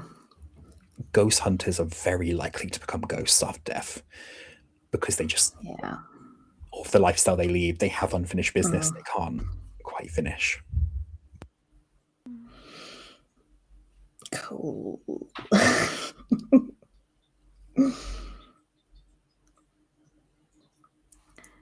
Guys, I'm starting to think maybe I should have just kept trying with the beauty influencer thing. Oh, You had that God. really good run where you did like recipes. That was really Yeah, good. We could go yeah. back to recipes. Yeah, maybe. But we've just got a brand deal with the cameras. Look, you're doing so well. And Eddie's EMFs, bless him. Oh, Such a yeah, the lovely EMF. guy. Sorry, I'm a Was it Eddie? professional. can't I know what remember. I'm talking about. It was Eddie, yeah. Oh, okay. Ruby, you feel something brush up against your hand. Ah, very obviously. But it feels like less sinister and more like a dog. And then out of the corner, like hiding in one of the like boxes, you see a like a small teen look up, and then instantly the form begins to drop. But Rhubarb's become very good at quickly like changing the fox form to be less unsettling. So then you see just quickly drop down back in the box and then scurry up and then kind of run up to you all. Hey, I'm so glad you're okay. You don't get Scritches. Yeah, I was gonna say he stays in fox form, kind of sensing how unsettled you are and knowing that his whole deal was not what you need right now, so it stays in fox form. But you sense that other presence as well, that dog there, and I think you all kind of starts circling around you, kind of like when dogs go through your leg, and like when cats do it as well, like they go through your legs, and kind of brush past you. I sit on the floor at that kind of level, just try and make some sort of connection. Ruby knows she's going to be useless in any kind of research or anything, so just takes this moment to decompress a little bit. Do you want to roll me a spirit? We can try. I don't even know where it is on the sheet. That's how little I do these. Oh. Yay! I crit 12. Yay! You sit on the floor and you feel something sit on your lap. You feel a tail coming beside you, and a lot of fluff in your face in the kind of way that big dogs do when they don't realize that they're really big. And with the crit, I'll tell you, you don't get the sense that it's an animal ghost.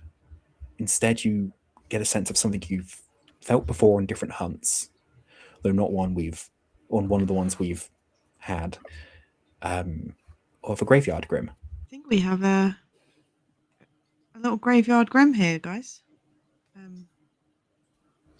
Oh, fab. I wonder, there must have been a graveyard here. That would check out if there was a hospital. Yeah. Here, I suppose. Can we call it custard? Rhubarb and custard, yes, Oh my yes we God, that's a great idea. Do you mind being called custard? With crit, absolutely. Yeah. You just scratch in the head, it kind of does the thing. It likes it. It likes custard. Oh, Yeah. good. Rhubarb comes up to Ellis, sensing like the most amount of like distress there, and just kind of goes near. Then also sensing Victoria's distress, is like trying to go to both of you, trying to give you both the right amount of like attention. I'll usher him over to Victoria. I'll be okay. Kind of as you're there with the laptop, I'm assuming. Just kind of head directly. Head over the top. Yeah. Hello, Rhubarb. She gives him some scratches. Okay, what do you want to know about the house, Ellis? As much as possible. And I think Ellis will come and sit next to you and just like kind of plonk her head on your shoulder like we used to at uni when you were up late revising and Ellis certainly wasn't. What you doing? No. Yeah, and just reel off all the information about the house that she knows, where it is, how long her grandparents have owned it, all the experiences she's had there that include being pushed down the stairs by an invisible force, and let you work your magic.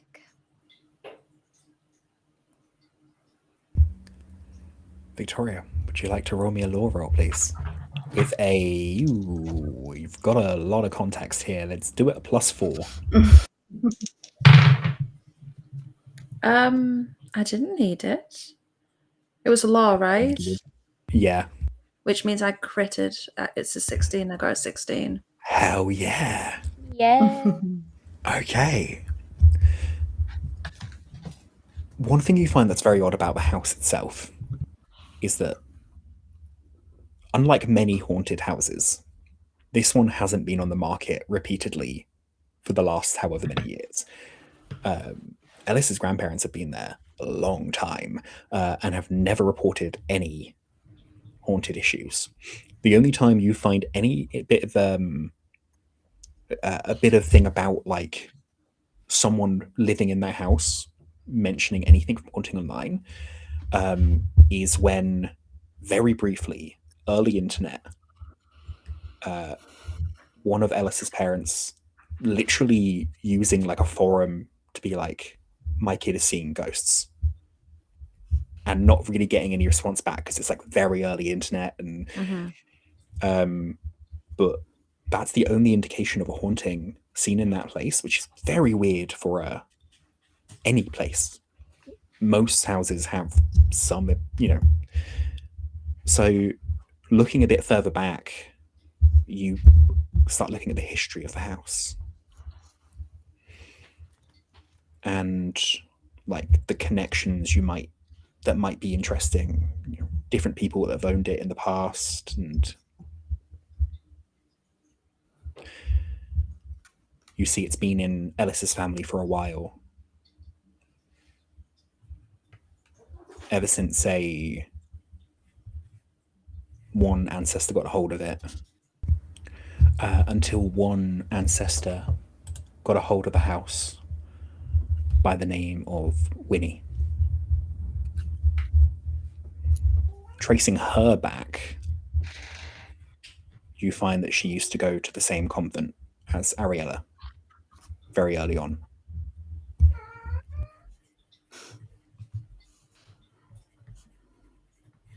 Oh, don't tell me Winnie and Ariella were in like demonic cahoots.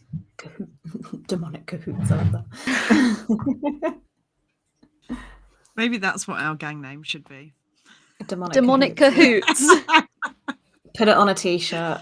I'd buy it. Oh man. With the crit, I'll go as well. The painting appears to have been stolen from an art gallery in Bristol. Was very notably, there was a little bit of controversy of like, this is a real house. You can't just do that. You can't just paint someone's house burning down. That's like weirdly threatening. But the artist was never named. It was in the gallery for about 3 weeks. And then it was stolen a week after it made the news for that controversy. It was stolen. And it's never been reported found.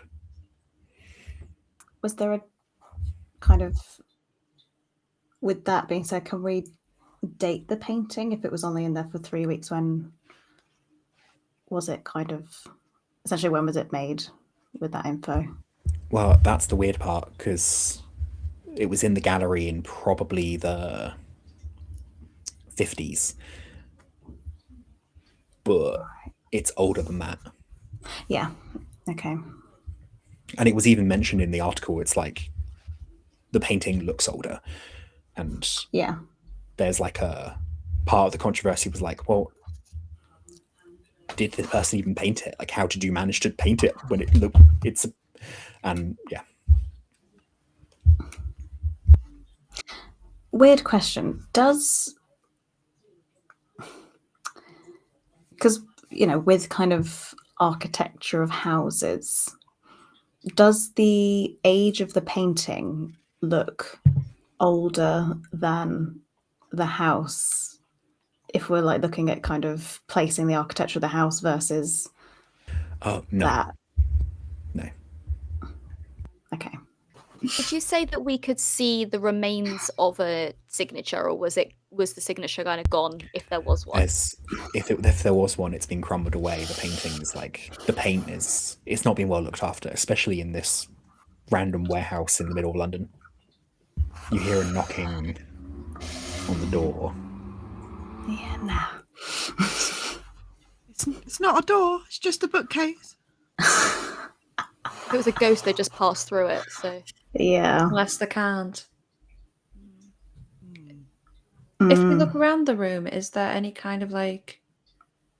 I don't even know if this is a thing in the world, but is there any kind of like warding on it? Is there like salt infused? Sea salt kind of lying around, but I mean, it's like metal sheeting, but in theory it could be.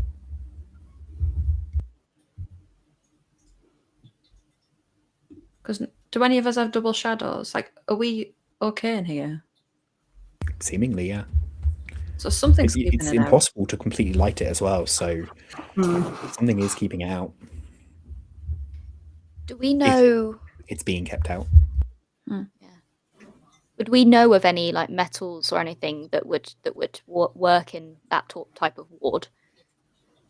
Nothing specific.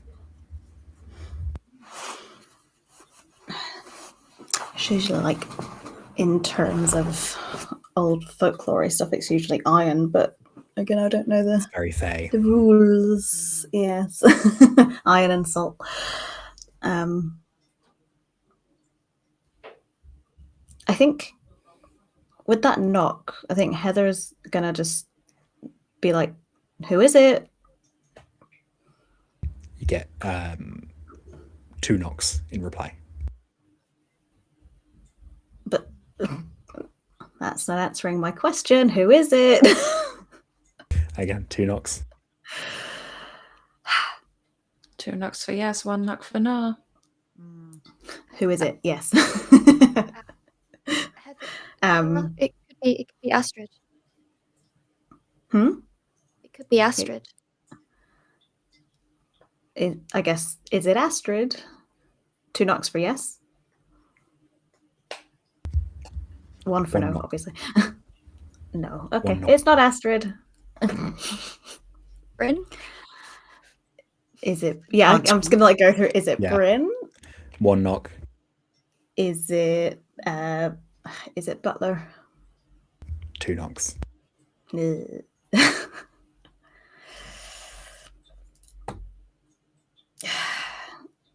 That's when Butler just is mute and is a real person this whole time and hasn't been a bad person the entire time, but just can't speak.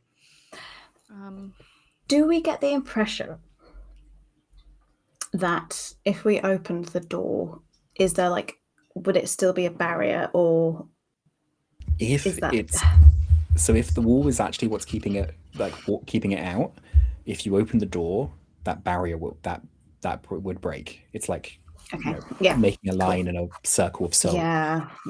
But it didn't follow us in. No. We made that point before that it didn't follow us in before we closed the door. Maybe that's why he's needed Samuel to deal with these things. Yeah. Okay. I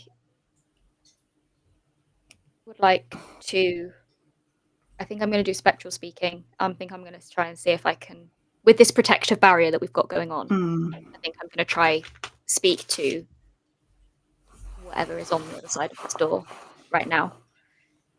I want you to roll me soul. However, for the first time, I'm going to ask for you to roll with -2.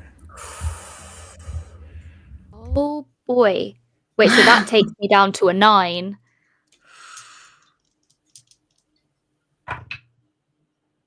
And I rolled a 10. Oh. Your brain is racing. Yeah. It is filled with weird potentials, weird possibilities, weird revelations, and you try to reach out in that same way. What do you say as you kind of try to reach out?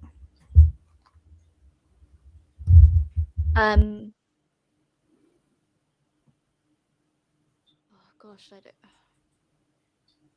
I think because Ellis's mind is racing, and I think she's angry that Samuel's died.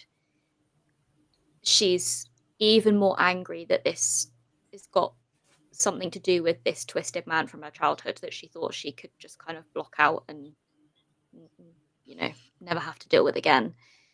And I think she's just kind of, I think that anger kind of gets ahead of her in that moment and is just like, enough is enough. What do you want? You will hear the sound of a bassy scrape that moves back and forwards. And you all get the sense that what you're hearing is the darkness ghost version of laughter. Ew. And then you hear 3 knocks. What's that mean? Is there any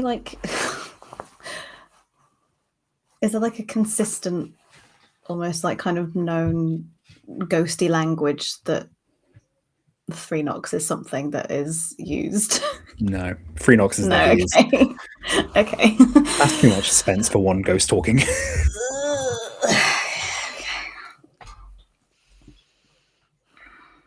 Three o'clock in the morning is meant to be witching hour, though, isn't it? Yeah. I think he just didn't want to say yes or no. I think he's just messing with us. Yeah, is it maybe? There isn't a way out of this room apart from that door, is there? Is there a way? Not as far as you can tell. Okay. No, we locked ourselves in a vault. And if he's in there, that means the lights have stopped. Oh, yeah. When you hear that laughter, the 3 knocks, I think you kind of click in a little bit and you kind of push down, almost like pushing yourself, but just allowing yourself to work through it. And then you hear,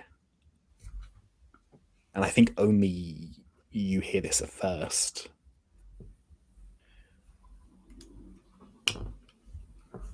Do you know what you need to do now?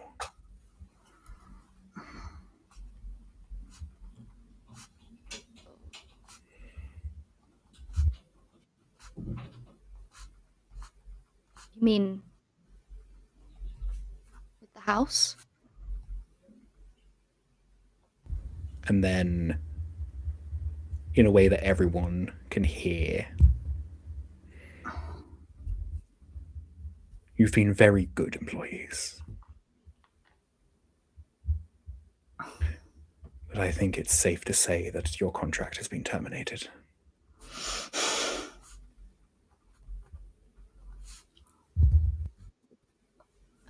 Rude.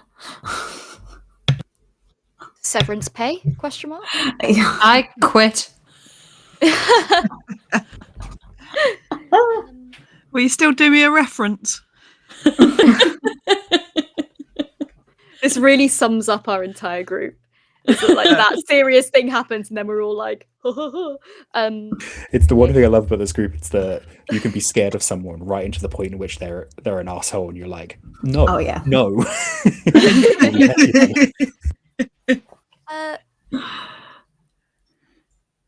Why is our contract terminated? What, you just done with us? Your task here is complete. But you want us to go and do something at the house? That sounds to me like we're still working for you. No, you want to do it. Deep Tell me down, what to don't do. you? You want to do it. I hate him. Victoria's the only one that's allowed to psychoanalyze me, thank you.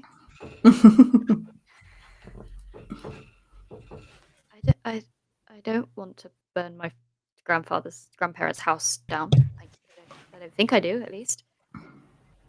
You're free to leave.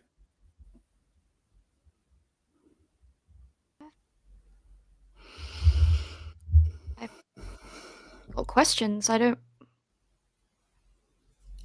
Are you what tormented me for my childhood? I am a follower. Follower. You and it will come face to face, I'm sure. That is how this works, usually. You will need your friends beside you, of course. You as a group are unique.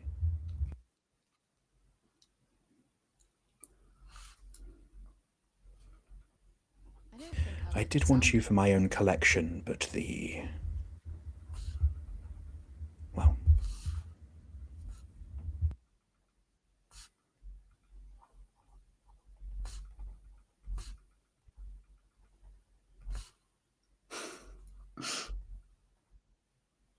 Well...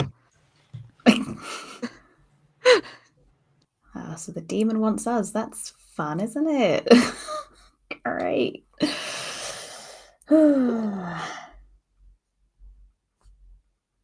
If the demon wanted me, it could have had me 10 or so years ago. I don't understand. Is this part of a bigger picture that we're... Maybe. Oh, it doesn't want to kill any of you. Oh. What does it want?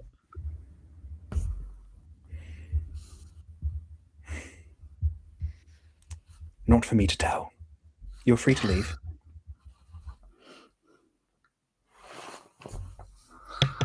I think we should listen to it.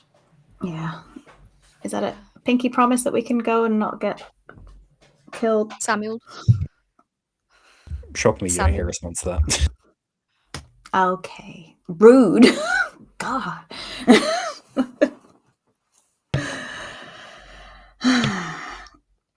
Okay. Well, what are we going to do about Samuel? We're going to need to bury him or something. Did he have a... Oh, we're going to have to tell Esme. Ugh. Oh, he never got to go back. No, he didn't. Oh. No.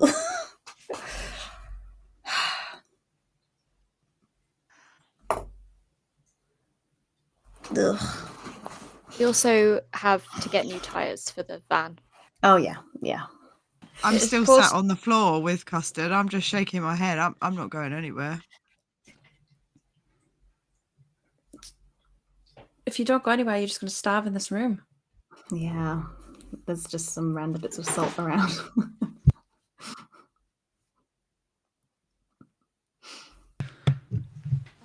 We just leave it. He killed Bryn. I know, Ruby, but Ruby. I mean, at least we can get out of the warehouse and just decompress, have a proper process of the whole thing, and figure out next steps. But I think we need to leave. look at the little critters. Just say, we'll be back. Give them like a little salute. Okay. Stay in this room, Rhubarb. Don't leave. He scuttles up to the box he was hiding in before. Oh. Goodbye.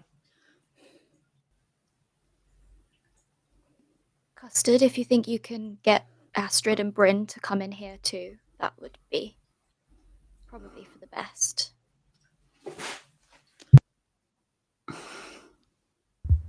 Ruby stands up off you and heads off.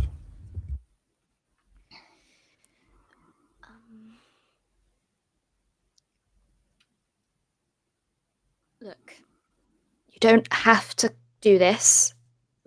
None of us have. Well, you don't have to do this. You don't have to come with me to this.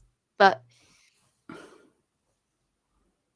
I think that if I don't do this, if I'm, to die, whenever that is to come,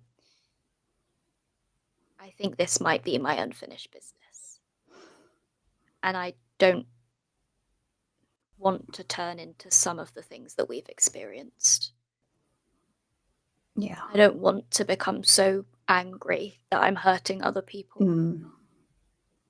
I don't want to possess people, make them lose their minds. I don't want to terrify children like I was terrified. So, I understand if it's not something you want to do, but I think now's the time for me to face this. And we've got your back. We're with you. Always. I followed you on Freshers Week. I'll follow you now. Boy, am I glad that you followed me at Freshers Week and made sure that I didn't die from alcohol poisoning.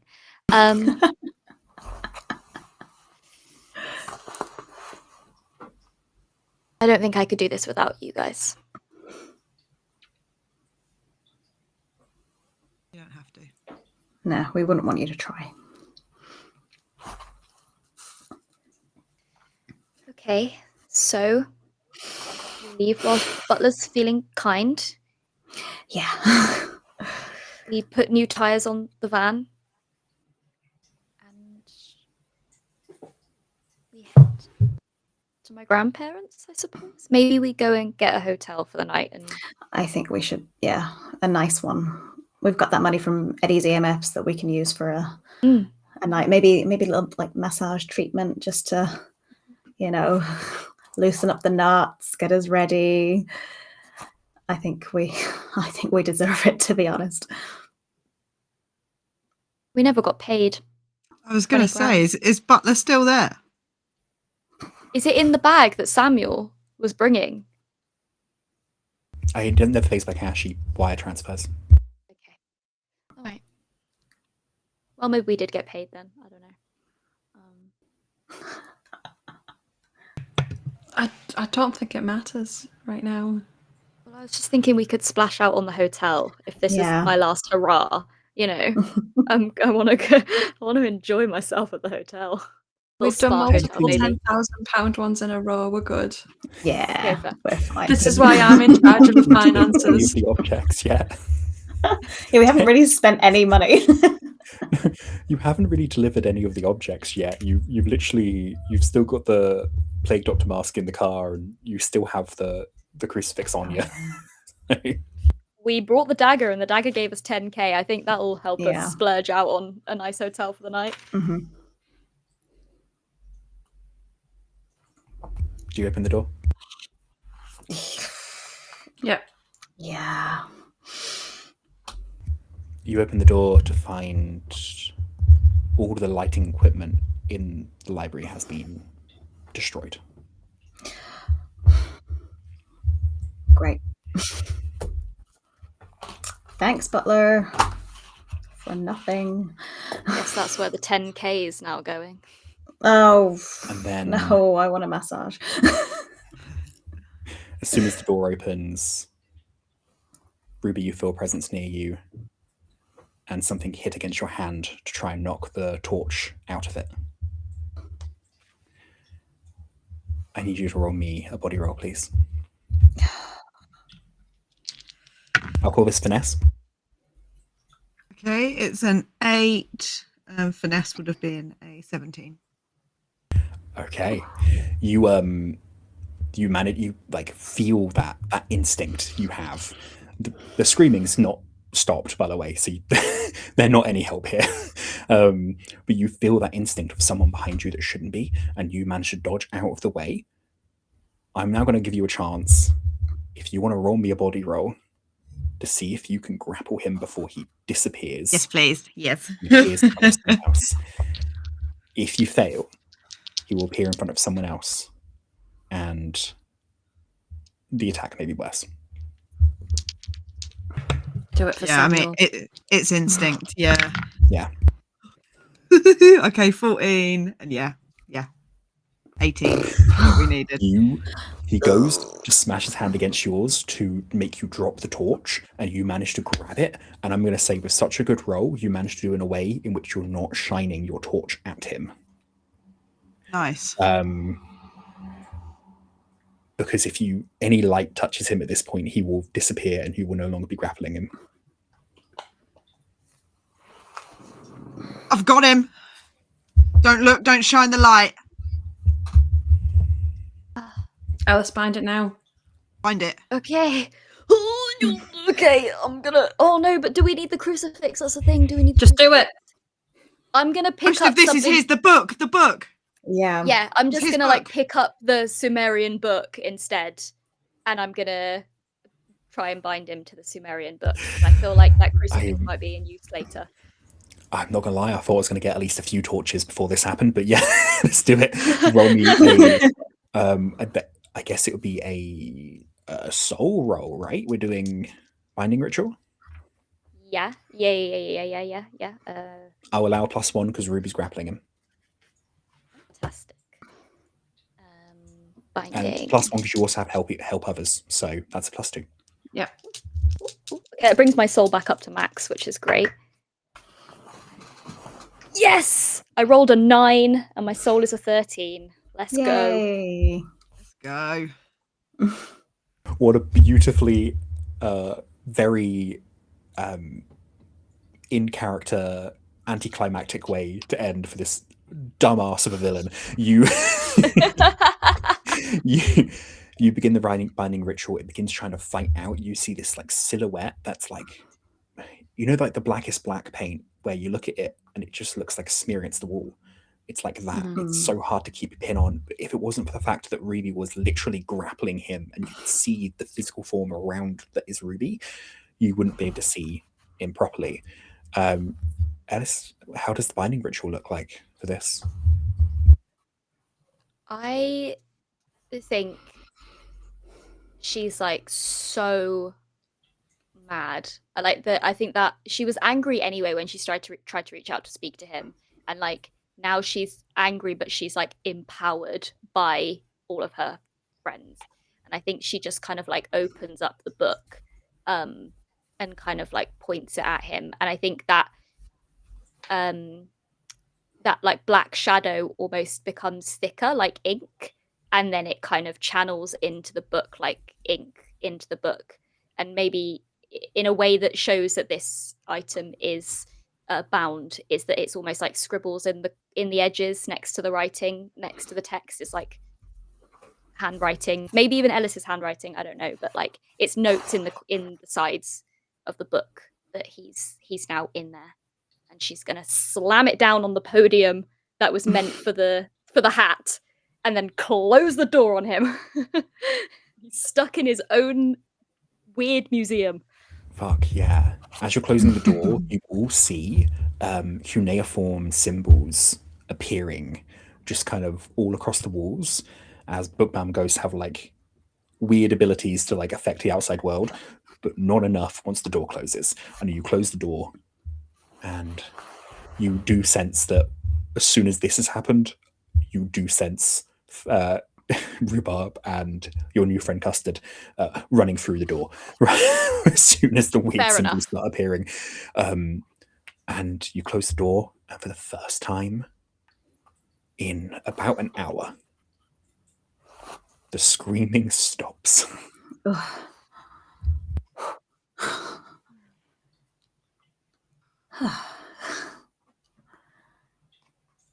I'm That felt guessing that good. means it worked. Yeah, good job, Ellis. That was, and Ruby, like, bravo.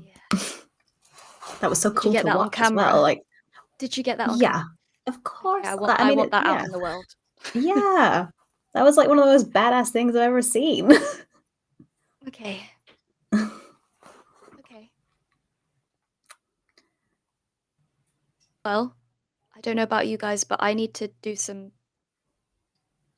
healing before we head up to my grandparents. That's what the spa's for. That's for my body, and then I'm gonna Yeah. as soon as I can charge my phone, because I assume it's probably died by now. I'm gonna book onto a online consultation with my therapist to chat to them for an hour as well. God knows Try the and get metaphor those you're going to stats have back to up. give to. Yeah. to Oh no, make that go normal. my therapist kind of understands. I think that was in my backstory that like she's like She kind of it's does. a bit odd, but like okay. Did we want to do something with Samuel's body though? Because we don't want to. Don't know what to Victoria do. will We should have- legally We need to declare talk, it, yeah. or like. We need to remove the think it mask as can well work. from the van. Yeah. Yeah. Victoria will have asked Ruby's help to move him onto a sofa or something, and then she will have like probably smoothed down his hair a bit because he was always so well put together. So she'll be like sorting out his clothes, pulling down his clothes, trying to make him look presentable, and then put like a sheet or something over him.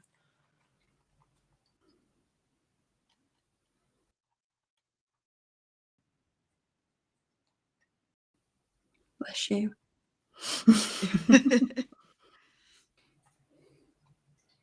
Okay, put a sheet over him, gassing him up a little bit, and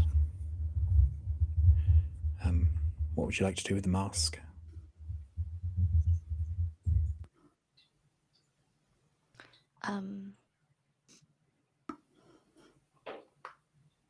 I think I will. Well, where do we want to put it? Do we want to put it in the safe room or bury it so that no one else can ever get sick from it? I don't know if that works. Part of me is Oh, well, wondering whether we can leave her here as part of the hospital. Well, I was thinking that if we don't have to burn down my grandparents' house, maybe we could take Rhubarb and Custard and Bryn and Astrid to my grandparents' house where they can just peacefully live out their days. So I don't really know if we want to take a plague bringer there, though. No. So the plague mask was only started making people sick after it was unearthed, after they kind of opened up the pit, right? The plague pit. So the plague bringer, was kind of her grave was kind of interrupted, so she kind of got kind of brought back because of that. She was wearing like the plague mask, and then when you bound her, that's when it started making people sick. Your original plan for her was to take her somewhere safe that she could go, and without any sick people around, you could kind of help her finish her unfinished business by having like there's no sick people here. Though obviously Victoria, the idea of like potentially her becoming part of the hospital, as it were, as you mentioned earlier, she's very close to being a grey lady. Just that slight change in circumstance could have done it. So I'm wondering whether having her look after the other people that Astrid's looking after, will that be enough? Could try. There's nobody here for her to get sick. It's an empty warehouse. There's only us, and we're for now we're leaving. Yeah. I can unbind her. I can try to unbind her. Yeah. Maybe let Astrid know that she's got a new staff member on the way. And she could help. Yeah. Yeah. Okay. Help settle her in. Show her the ropes. Yeah, I can do that whilst Ruby changes a tire, because I expect Ruby can change a tire very well. Yeah, and I think Heather's probably gonna, she's dug up a grave before, so I think she's gonna find somewhere to dig a grave for Samuel, because I think it's one of those, like, how are we going to explain this to the authorities? And I guess he was the only people that know. He didn't speak of any family apart from at the orphanage, so yeah. Obviously, we're going to tell her about it, but you get the sense when you're dealing with the body, that entity kind of walking around it that you think is custard, kind of guarding the body. And as you kind of draw near, just like the last graveyard grim you dealt with, kind of did the face kind of into the hand. But this time you get the sense that it's trying to get you to hold on. Like, you get the sense of like a little bit of a collar as it does it, and eventually you manage to latch on to nothing really, but it kind of leads you to a spot. Used to be a graveyard, it kind of leads you to the point where the graveyard was. Oh, thanks, little buddy. Gives him like ear scritches. So you're gonna sit with me while I shovel away? Could use the company. You get like phantom white hairs on your your jeans as you're doing it, but that like fade straight away, but like just from like a really fluffy dog. Oh, nice. Yeah, she shovels away. I won't make you roll. You're in the middle of the night, and the warehouse, while it's near residential, you've got area around you to not be too worried about it. Yeah, I think as she kind of finishes the pit, goes to everyone's like, everyone, I've dug a grave for Samuel. I didn't know if we wanted to have as best of a funeral as I guess we can give him. I didn't know if you all wanted to come and say a few words. Give him at least somewhat of a send-off.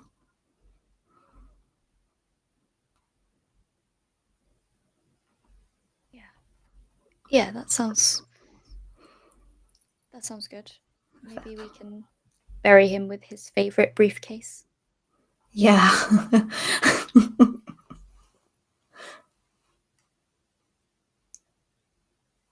Okay. Yeah, and we can tell. Maybe we can tell Astrid and I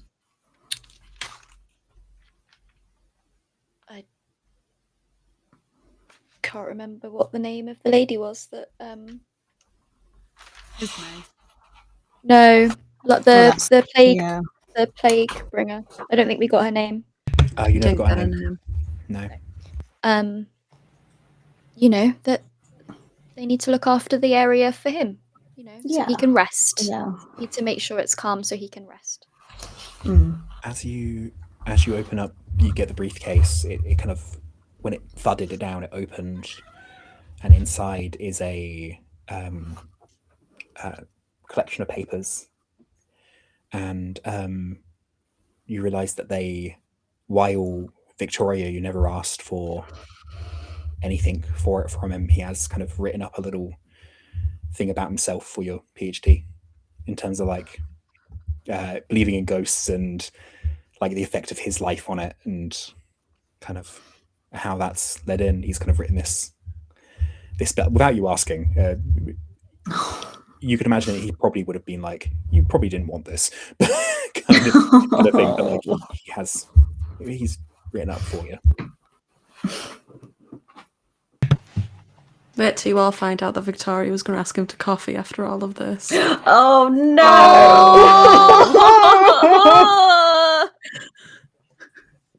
It's If also you don't like dedicate your thesis to Samuel, you better for Samuel. It will be. it's Oh, it's God. dated to a few weeks Actually. ago. Like he wrote the date on it that he finished it, and you get the sense he's had this for a while, and just generally like he's too reserved to what like present you with it.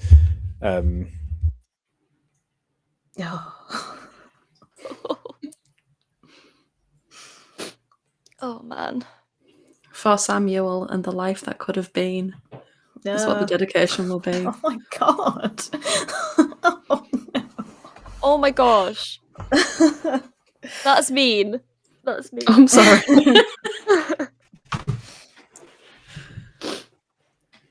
Oh man. Well, I anyone want to say a few words? I think she's Ruby. Can you would you be able to help me get him down there? With I feel like with your strength, we can do it a bit more dignified than me just on my own. Ruby's just like, yeah, mind out the way. Yeah, you got this. You got this.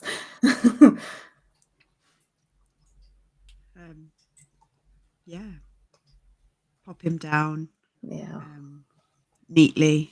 Don't ruin any of Victoria's work. Make sure his hair is straight. I think Ruby would just stand back, put a hand on her heart, and salute.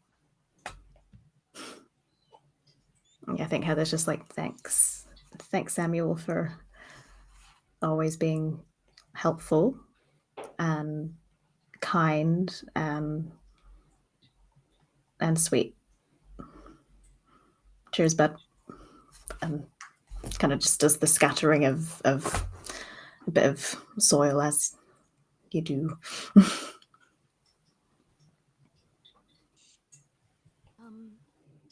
Ellis is going to take out the last of the tea leaves from Esme and sprinkle them in and just say, "You always did make the best cup of tea after our fights."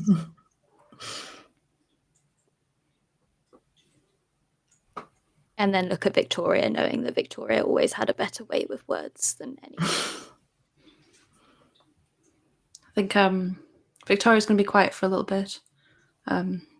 Try her hardest to wipe her face and get herself together. I will always remember that you were so selfless that your last moment was to save our lives. You might not have had much, but we'll never forget you. And then she'll throw her own dirt on the grave as well.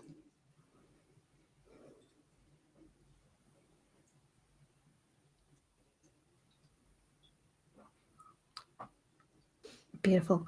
If I'm happy to do the rest, guys, if you wanted to go and have a cup of tea or something, I'm happy to. I think we should all do it. Yeah. Okay.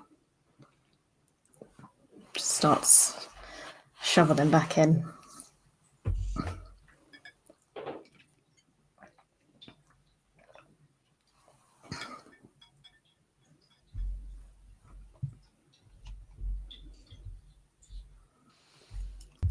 You fill in the grave kind of together, head back in, and Victoria, the paper, the kind of the collected notes, you read like the first bit that he's kind of written like a letter. It's because dear Miss Appleyard, I know you didn't ask for my input, and I would never usually be so brash to deliver it to you. But your thesis is of one of fascination and importance to my own self. I grew up in a convent that's historically haunted, and my first encounter with a ghost was at a young age. I met Butler when I was, and it just kind of keeps trails in of just like his life of, he met Butler very young and kind of learned about ghosts, and he never did the ghost hunting stuff, but he looked about like a mentor kind of learning about the ghosts, and it's a little, his own little thesis on how his life was shaped by believing in ghosts, how it was shaped for the worse, how it was shaped for the better, the good, the bad. But he does end with, still it brought me to the four of you, which has been a pleasure within itself.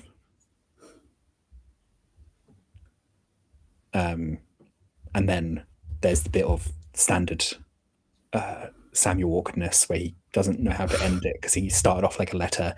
So rather than ending it with like a send-off, he just writes Samuel.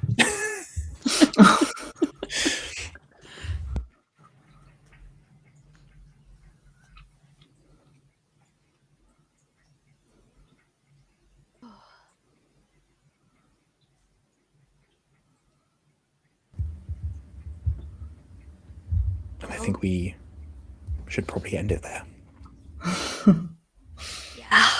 Yeah. Yeah. Ooh.